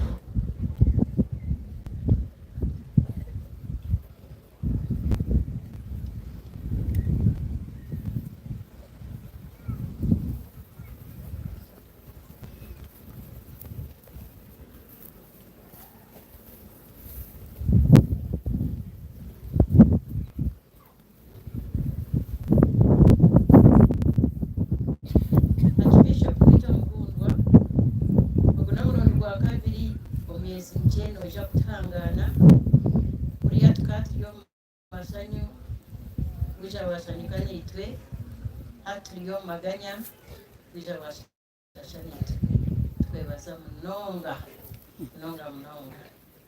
ba father aba sister abebitirise bya politics ba minister ba MPs buli omwe mbwenu mukitinisa ki akwa twasa kugenda bamutendera hamutendero obwire n'okutukwata nagambirira abashaija abakwa nimbakira no bambakira obuhango nimbakire bambakira oburingwa nimbakira emyaka atukazarwa turi abantu bingi itwe nitukura tukakura turi abaana 13 omwe n'ow'emyaka 9 ondiijo n'ow'omwaka 92 wareeba batiija kuziika bibaremwa ati itwe twabajwekera twebaza munonga abantu mwena biija konka nyewe kinkwenda kutambesera kabaganda okubagamba ati omukufa kw'omugenzi kwa munyanyi itwe mukuru wiitu ntwega muki akuba wafeerwa otiine ekyoyigiremu noba ofeerirwe dabo kyekyo ati nyewe nanyenda ngumba cwereyo otuntu otuki yonka omuntu otunyekire akulwara kwa myanya ziitwe okuyakuzire na n'enfa ye n'enziika ye ati mbwenu omagara g'omuntu obugiiga nooba olina obugiiga bw'emiringo 5 ati itwe tugenda twesibaha bugiiga obw'esente tweba ng'olina obugiiga obw'obw'abantu abakukorra human resources abapakasi baawe abakuyamba okuhinga abakuteeka omu kiyungu obwo nabwe n'obugiiga nabwe mwareeba bayanjuraha obugiiga bwabo bw'emiringo 2 abashaho abareberera ogu muntu nanekipeshara aba home care bo babonjera naho abaana baabo hati iwe oinayo omukozi akukoriire obukwenda kwongeraho abaana bawe oniwo mubakozi bawe hino wosiima okujja tukamukuzaali niwe kyo nakyega nanyenda mulimwe mukyege obugiiga obwakashatu niba social capital emikwano ey'okukola mbwenu mureebe abo abantu murebe mwerebe mwena buli omwe yerebe mwararebera olufunko olw'omulinyagwina mwararubureera omushema bitu mwararurebera omurinkole nangwa hino mu Uganda yona aha bwaki twena turi aha abamwe bizira bwa Father Kaboyi twebaza munonga oyine gift ya social capital nojetegereza abamwe bizira bwa David niwe oyine social capital eyawe abamwe bizira babishya mwana mvura buli omwe ayine social capital ye buli omwe ayija ayina yamureta ati yowebuuze social capital yanje nengana ki nengana kaya Father Kaboyi agwakida kwengana kaya Father Kaboyi twena turugaha tukoraza social capital zitu turebe buniwe buli chansi kerika niwe bidaraja akora ki visual. It doesn't happen by default, it happens by plan. So ekyo nanyenda munakyo tukyege ekindi ekinayenga munyowe nikoko okunetwakinga wano mulegoge byalo bagambe eki ibulyo mubigombe bingali ati owodi tali mukigombe za speech zirarigahi amabugo gararigahi ati yona anishaba twena twarga twekambe tuzo mubigombe nabwenye weche nakyega ubundi benyimiga yarira aza kutandika nanye gukora ki weyuna ebigombe ekikushembayo kandi ekyamaani ni spiritual capital omushiija ogu abaine spiritual capital tumwakihurira ati buli omwe niwe yebuuza ombanka yanje ya spiritual capital nyinewo biliyoni zingahi zazikiri omu za miliyoni ogenda okore orebe nguzahika ki biliyoni billions and billions. So nyebye bintu bitano yekira mjenzi ogu namwegeraho. It's not only financial capital which matters. You have to have human capital, and it can turn into a family. You have to have social capital, otherwise you can't fill up like this. You have to have a good networking system, and then you need, absolutely, you need social capital. So ebyo nibyo nyegire aha mjenzi ogu na nyenda buli mwewe kube mutoki yaba ni mwakugira ekimwakora ki ekimwayigamu ati nyenda tusibire mu kunywa bitogu abiri are very close to us. Iwe bwenu abo bankazarwa yari ibyo tukashemba yo bwanyuma konka bakaba tukunda kabishuru konka nyo kanye special relationship nawe mukamujine ati nyowe kunabe ndio mjunior mshanga akiza mshanga yampa shilingi abiri 220 shillings zogirowe was like 2 million of now. Nagure nkito nagura abanywana banje babe ba teenager underwear nubwo natangire kutestinga ubwiga omushisho kuri we yandoza ha ubwiga the first time kutarika kugabira abantu mukanengera akanyegesa nabo mugabi. So akana atukunda na tugavira na tiyamba asa niyo kamba nangwaka spiritual guide we kubyabere Father Kapoyi niwe rochimanya kubyabere antedesi mwatenda kwebuza twegeya tutereza mu ebitwatereza mu mwebale mnoga kuja tukwatiraho mwebale mnoga kuja kuzika kompite turi maziga mwale bakurura mwashara kuzika w'ikigire narizibaki akwatu mushendekerize twarebo urugendo rwaru we serve just to God. We know that this person is in the hands of God already, and you're not celebrating with him. Kama baipende mukishagwa mani wagaruka yabagaruke abagarure yoje asa tubakunda munonga n'umugumene mutukunda. Amen.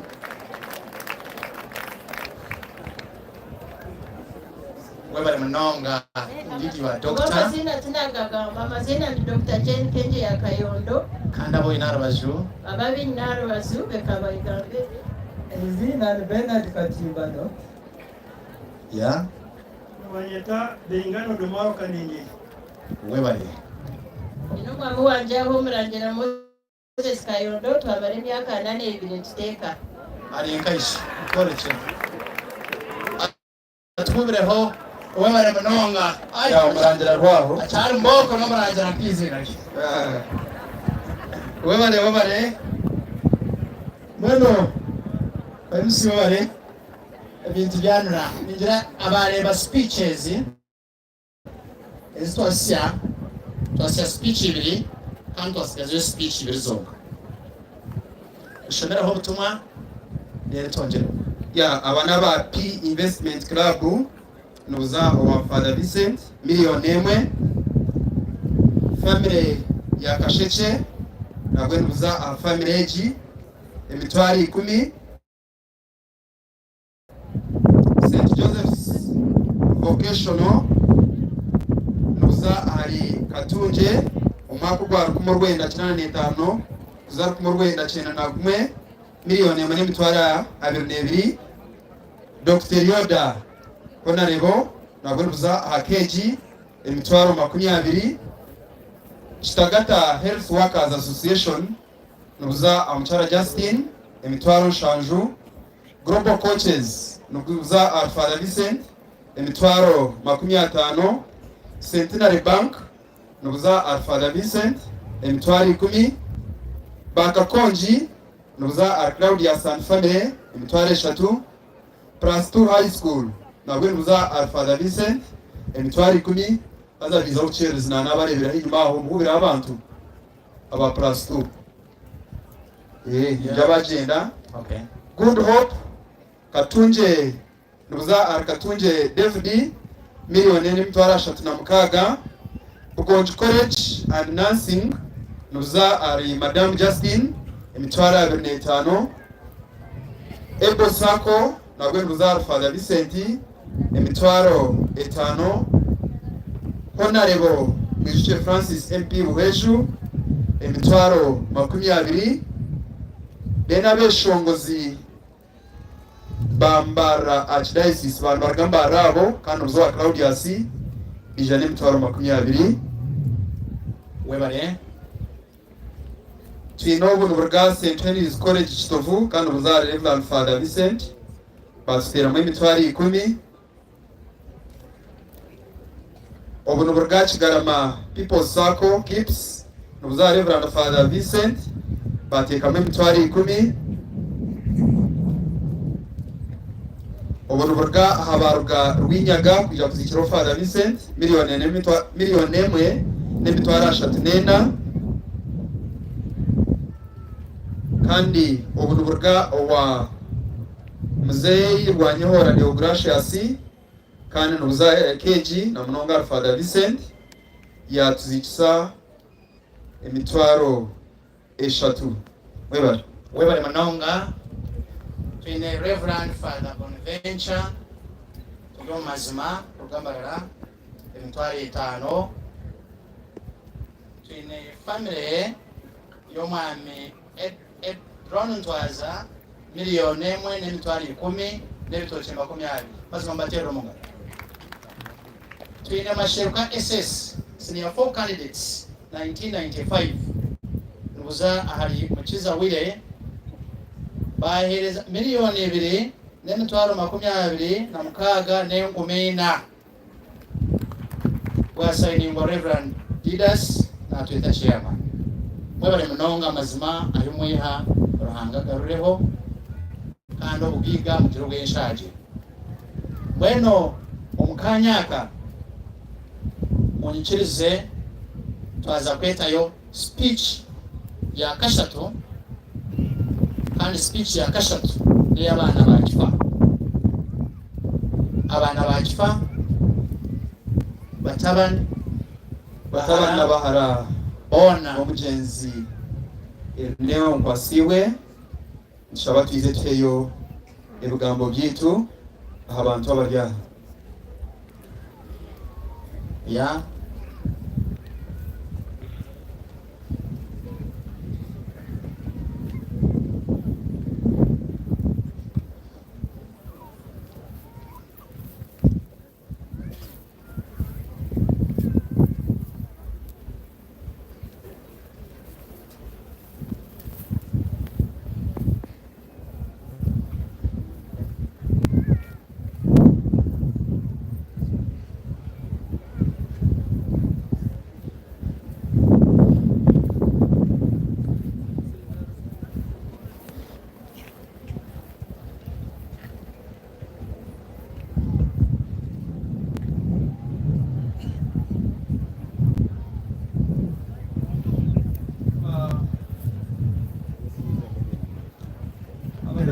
n'abana bitu n'abashija bitu twendane mu mwisha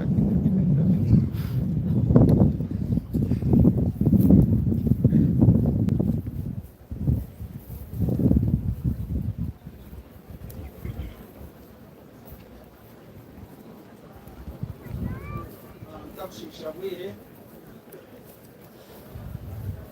Your Grace the Archbishop Sharabat,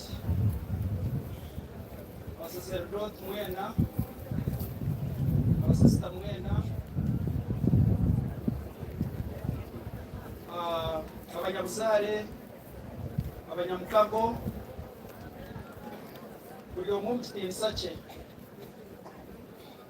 Ekyokubanza kya byona Archbishop we bali kutuwa omugisha for this wonderful send of our father. Wakisimira Ruhanga.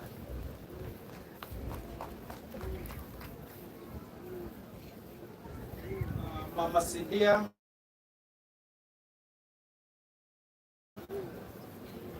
ekitiinisa kyawe abantu mwenu babashemererwa mwebale kutya ekitiinisa eki nitwe bahi kure mwija mwateera omuhanda mwaterwa omushana mwagumisirisa obwire obwona kusa eshaaha egi.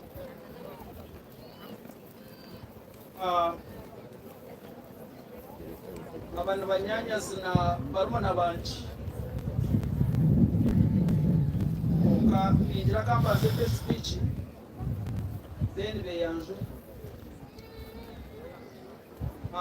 ekikuru muzeeyi akaba akunda ebintu bishatu okushomesa. He valued education. That is what we saw. Kandi kikaika extent ngo byabarinya bushobozi bakibendeze omuntu woine entingana bakaziba ukagaruka zuro oine emyaka nkana na mwenda abana bari omu senior 1 B7 B6 nore turi abantu bingi konka at that moment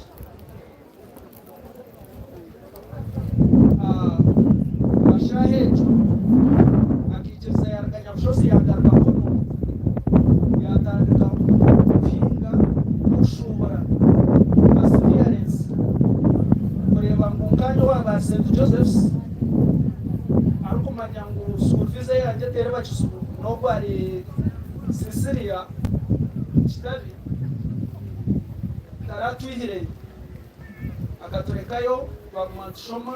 Yet that time he was guaranteed omuntu oine entigana okwata miliyoni okaca omwana akahumuro kanje bashaka kintu ky'amaani konka bukabahumuro gumwe yagaruka zero.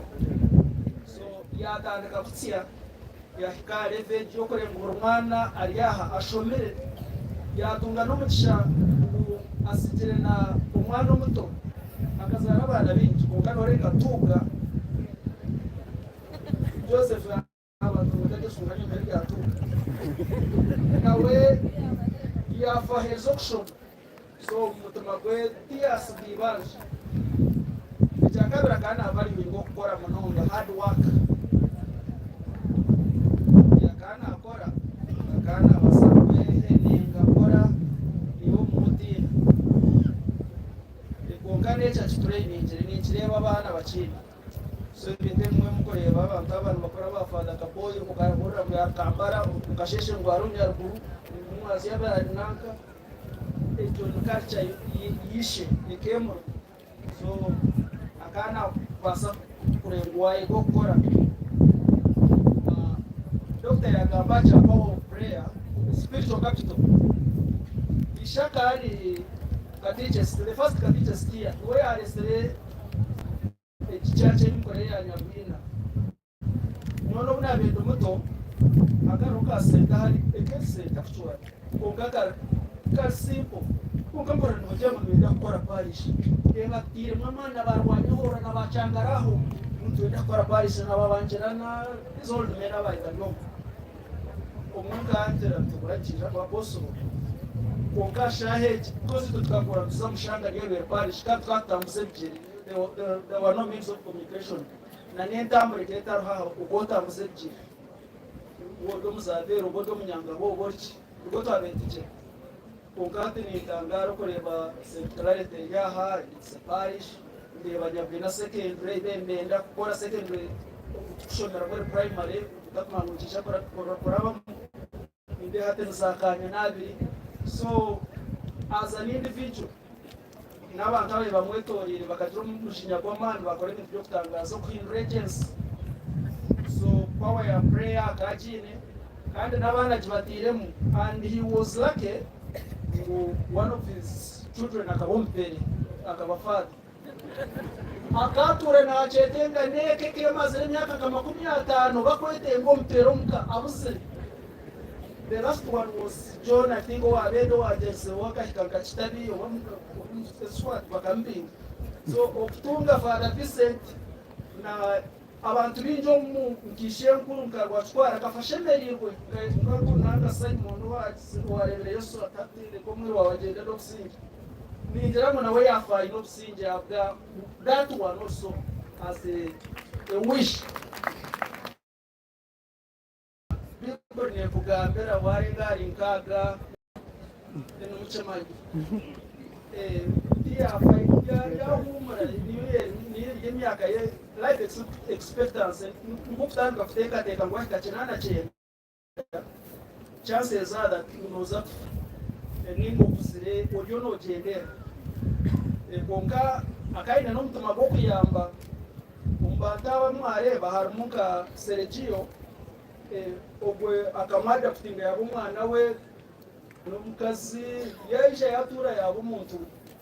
And one other miracle boy oya adaptingire ongogwe ninteeka ngo akanasha shuri banja ya munyanya akaina munyanya bakweta Natalia Makare hasa katuro we hali yakana kato when recently Natalia kafa na umutabani kamugisha kafa asigaho umwana Ferdinand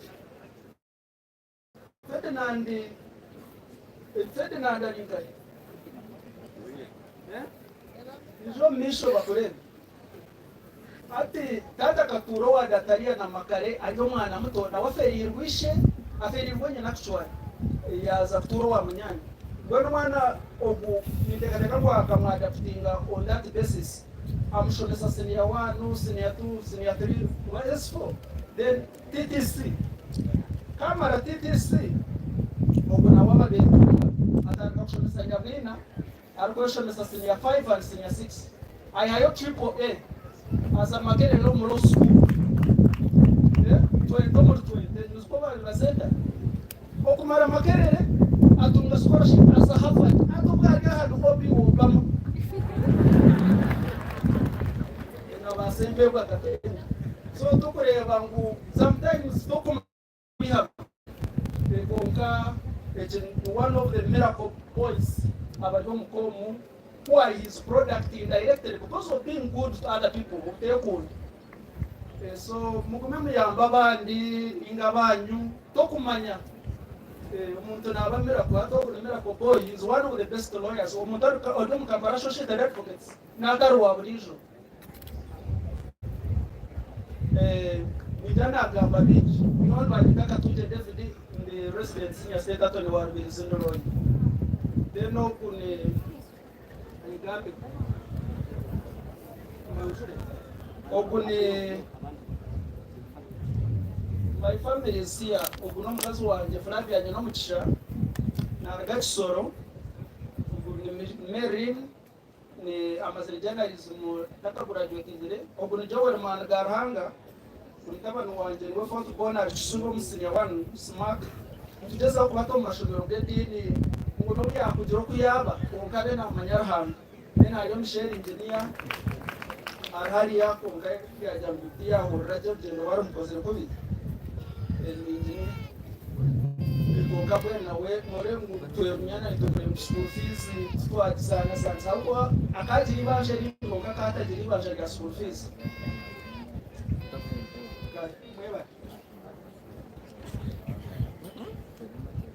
yo mumsiye sache bwebare nanye ngo mushiki mukuru bandira ngo ngambe ahabudwire bwa tata mwene kaka heri z'abantu kweyanjura ninga nibasa kubanjura nomba kweyanjura ninga kugamba ahabudwire bwa tata nanda muntu uce mama byasigayo na David byasigayo twabashemererwa mwena nkeka yankwasinde amazina ni Justin Temirende the principal nursing officer at Tagata Hospital. Ninaho mushija wanje nuwo mukuru Mr. Robert Musime, my first born Joyous Komcha mkono bantu bakorere, then nyine Judith over his education, nyine Judith na hers na obshaho, nyine yo Joseph mkono I studied seminary at senior 1, then my last born James I St. Lucas on P5. At home motorhome at St. Justo Masaka St. Henry's. Ati akanta kubasigayo idapenda kusima klaje tata harwarire abasaseredoti bamurebere abasaseredoti bamutunyisa okusiba kw'abarwire nsima mwebale munonga mukama bampera omugisha imani mo mukereze miksha kana negwa ne muza kwata aho kuba tata bena akora n'abana ngo agutunge Yesu mwene kumbe mu muhika aho tugenderaho kabiri kandi tushemeza munonga cyo mama yatugamba kugira ngo last meal akaba ari Yesu Kristo mukanoke yamurya yakaba sima mwebale kwehayo mudakora sima abantu bona batushabiri ecyo kutangaza misa itwatungire twahikanye bwina mukagira ngo abanyagwira n'umwenda tatararo mukereziya kandi tuco akararo mukereziya tukarara nshaba tukanchimsa konka cyatwasira ko munonga fada webale kwengesaje akengesaje abakatona tukatwina amazika uyo mwana kabanana uyo mwana nana konka yakwengisira na kucho nakwenda amazika ganyu hati nayende shara zanyu kandi ndi tukatire batware ngo tata nayenda ki eshara zitu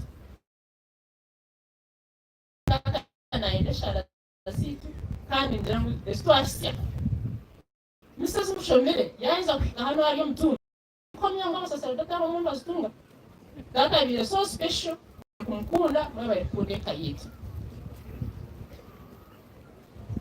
tata bira do David yagamba tata ba special parent bigo mwana hino kwa bena mukunde njero yi abaye bari mu kanyu wazo mbirira last born nagamba ngo wabena akunda ganira nisha abantu bo yarabamu gambara abatabani ngo tato ngambere abatabani bawe basasure sente ngambere abatabani bawe bahara bawe basasure sente so tata ba in special love aba special parent achini abiye aine abena trusting yak trusting atinda mukubusabusa yoni nishwaro ya nonka bani tunge nyina bembike chumuzo cye sentence oba kuna shiro nabo yayo kunisireho ya kwata mutore chumuzo tata kana shiro lati nona ngo shwara hikazi so tata kabena trusting kandi tumusimira aho kutukunatyo tata bya in a special smile okumere bashana ho na smiling a very special smile no wabi ya kwaro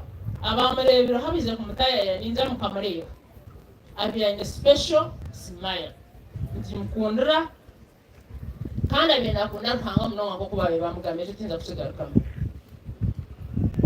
ya mama yanjye mu ngaka mbizuse ngo mbana babi yayotireho ayine mu je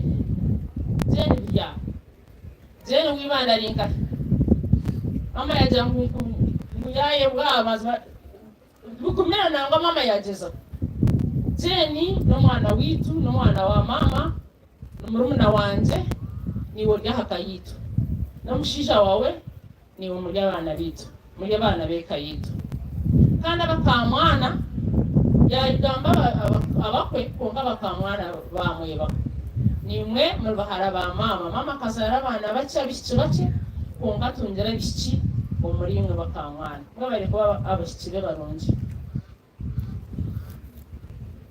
then the chindi mama yasima family kanengere family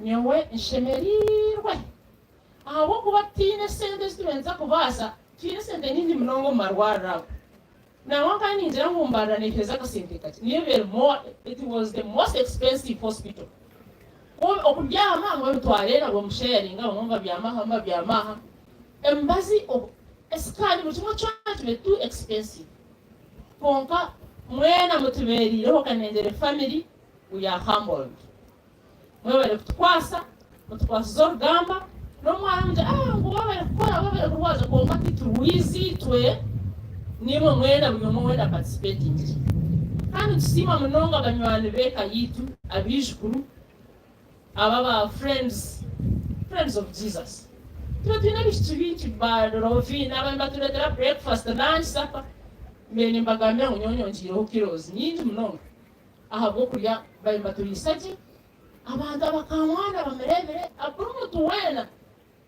that special love tubasima nga family twine ugaso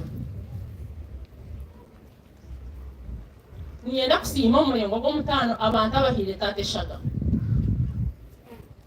tata betine shaka mu mubiri gwe tubentu tukitamu ehwamu badamuna na fresh blood mwena abantu abamuhire shagama ntubasima mwebale kweza amagara gawe haruna mushito wawe nazana mubigezo nyonje akana zo mubigezo mukasheshe mukaje ngo mushuye kuniza kumbe shagama abahira muzeyi shagama mwimuke mu just mutubere kumaka muri yaha na ibisi no hara okay na nyonjera thank you very much hara wa masiko thank you very much mwabaye kukunda tata abashabo bona abakisagata hospital abambarara aba KIU ntubasima stile bugacira ahona no shaho ndijo mamweta Ernest tata byabanza kurwara nkashanga nkaba mwinere nyenka na mama tware mutata tuza kumuhindura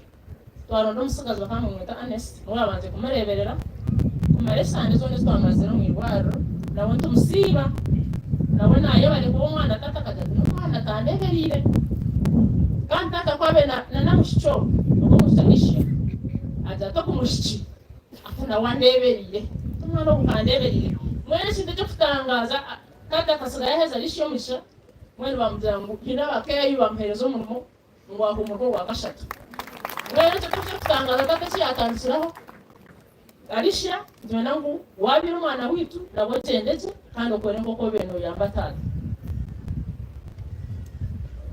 oburwire bwa tata bajya ngo kana arwara shukari konka kumibira na gumwe kuba mutira mu CT scan bashanga mu wayine mu chronic lesions akaba yine mu ko bukozo ahabwongogwe akateka ngo ubundi shukari ubundi pressure konga tino muto wabe nagamba koze niyo yesere yazira pressure nyingi aha mutogwe yawe nshaka muri tofutanaka yahomani yabura kugamba akayinezo lesions aho mwene amwere mgo mutane nyenda kushaba umuntu wari utekateka mutata munda akamugambira akakubi ningo shobundi yamugambira kakintu kikaba kibati mwebere abo batato bwirobwe akaba taro kubicenga we tubashaka kusasirwa umuntu yakorera satize yogateka kushano bundi yabachi ukatato bundi akaba atagizerata atakubicenga aha bwezo mkoze sabire siya hamutwe kama majetumira akabuja mutata na yigizo tata kata kosa kwezi yawe datina shasha bada ngoja ngo kayasi bonka ene witini watugambe cyo kurse bonka kajerangu ukora mwana mundi yaja ngwana tata akakweza bonka tata kabana na shasha kana kashasha bonka twenda kumusimira umwe ngo kumutano arwire agemanzi agemanzi tagayiro nizo bana rumuntu mutwana tumurwaza kino wagura umudada ai no na kuza kufa ko akafaje yayetereza to kinyaje tata yafa imanzi okureba konyera yafa narahanga kandi akafasha mwenda zihangwe iyo tshotwaso besakuriye mbabazi tata yayitahe rero kumibi ubwo intware ya hati iyo kumibiri abernena platelets sincho mnonga platelets no muntu umutafaro kuretesha kama yaye kwata abyo ngo wayeshara ukazwa shagama so platelets nzo yagati eshagama no bamushemiza hamutwe bakiya macho bakamuyamba ukwezi kumwe bakamwamba mte complex akoma na jamwe ubongo bakamanda uzwa shagama nezo mbonga cyo cyamutwara abakashaka mebiri nyinja mto yashanjiro bongo sikisikana bebe nyesira si mabyo mo wena oza kwasa kandi bayambira umtsako kugira ngo nyanzure byo family ya David yanzure then tune family ya mtisa no mukazi na ba msia mkono tune family ya Claudius omukazi yagenda ngwine byaza kuteka na nabana tine Father Vincent na family yona numango nkata wabona family ye hele ya yona family burundu wena jaha family ye na naba sacerdote ni mama family bo kan tata wa byom abo kana mzengo tata na mwetata na utata kama tata so aba nuwisha wa bona then twine chomugasho neka yawe omushisha n'abana twine idis ayino mwana ayaha uku twine Gilbert okumukyala wa Gilbert yazahaye mukyala wa Gilbert yaza yanwali narebera ebintu oku ate omukazi onoku twine Joseph tugarikire mukama niwajya mutuga konka tugarikire mukama twine Serekio n'omukazi wawe twine Kizito n'okunkorata teyaba okonka omukazi waliyo yabashemereire kuba yemereire aha ogu n'omukazi mukuru muka then twine Ashera buri muntu wena wija aha bwa David ninjira mumuse mukono kali mutubireho obwiza ko yatire David n'omukazi we nekaye mumuse mukono mwebale kwija tukwaso gaboro abira bakwase tumusime Robert na nekaye ni mumuse mukono Justin na tumusime mwena biza mukoratire mwebale bashomesa abashaho twabashemerwa abiza bakoratire William n'omukazi we ni mumuse mukono mutisa William na n'omukazi wa Justin mumuse mukono abiza baraga bweshu mwebale kwija twabashemererwa abiza bakoratire Claudius n'omukazi we ni mumuse mukono mwebale twabashemererwa abafana n'uburyomo wena then cyo mugasho abiza bakoratire cyo mugasho mwebale kwija aba Gilbert na Immaculate ni mumuse mukono abibanda twabashemererwa abiza bakoratire Idis in fact abo mo bataha inaba aba Serena Hotel Idis ni akora twabashemererwa twin abiza bakoratire Joseph ayine bingi mbabo bari aho bona bamukoratire n'abaserekio n'omukazi we deni n'abakahika ni mumwe bari kwija n'abakizito then twine yo Filipo n'omukazi we nawe twabasheme then twine family ya Pepias nangwa ninja hambeho the Newes family ari America abantu basima bebere kukwasa kandi bakubaberira tata munonga hazondebera higuru deno ngire kigaho then the last one nyenda kusima omushija wanje nawe ahabo kwasisha nabo komba chance mbaza kurebera tata ninyembere mwine bakama banje murabare mukama bampero muki webere munonga amina webere munonga bueno histoire baho mu family no kwegesa kandi abatarayigise don't think you have failed. You still have a chance. And if you have failed, fail forward.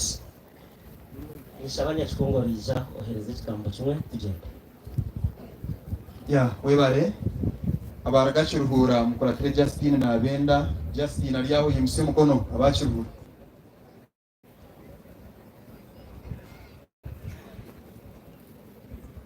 kandi nyashongoro nimbanya karaze kama unsakura byaho ruguto turine kakwate nitwa aha nogo mukoro wena iza kutereza azwekera abantu bona bamuzice mwebare you have been Chelsea chairman LC3 honorable sime ubare kuturata na meya witu Elio dawebare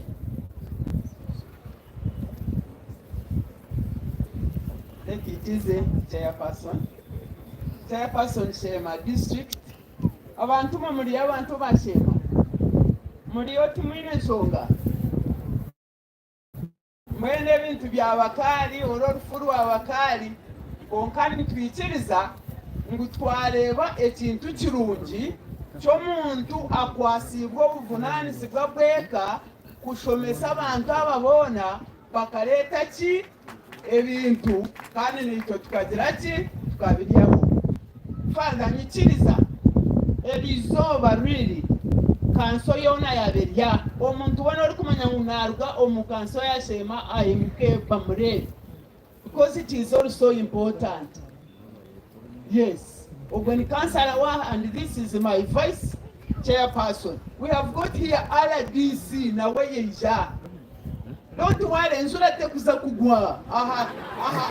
Aha rufurwa kwasiwe. Actually, this is a get chiga if you don't know.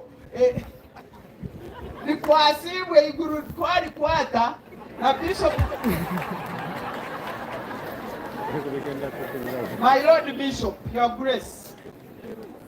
Webale munonga kandi webale kusasera ruhanga komsa ahakuba we are really very blessed kandi ogumbere no ija konkana nyenda gamba kintu cha social capital abantu basema mwena mwakireba twakitiriza kandi twaza kugumizamu twakora bingi abargaheru twabakira kandi nitumanya ngu really nimutukunda. Honorable Nyakongoro gambe byagabiro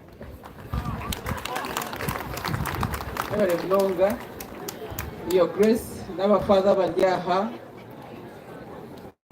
abantu mwe n'aba politicians abaryaha MP mwishe rinkahi MP Julius mbasa kwikana omene mutagambire konkata abantu bamanye mwija kuzikira wo family eki nimbasima munonga twenda kusima abantu abija umushondashonda zezi konke eki kimanyisa nguriya de obuntu omuntu okugira obuntu nogira n'ebintu kandi enda kusima Father Kaboyi nkamutabani wanje nimanya ngo ekyoke cyangwa kija habwawe n'emirimo yo gukora nayo tujukusimira konka n'ensigo ya muzeyi yasigire bantu mwe bagira abantu bagamba bingi konke kinte kinkwenda kwega aha muzeyi Ernero okuba omuntu omwekambi kandi to be down to earth nomanya omuntu nozabanyineka ningo obo mukikuro obo mugurusi ekana yo otuburo mugasho ozaho obugurusi bwawe tobisizeho je ogwanyineka bwawe tubireho je mwene bantu mwe mareko kwanyineka bwawe kwasizo gukore kurungi niyo responsibility bakuba bagiye bata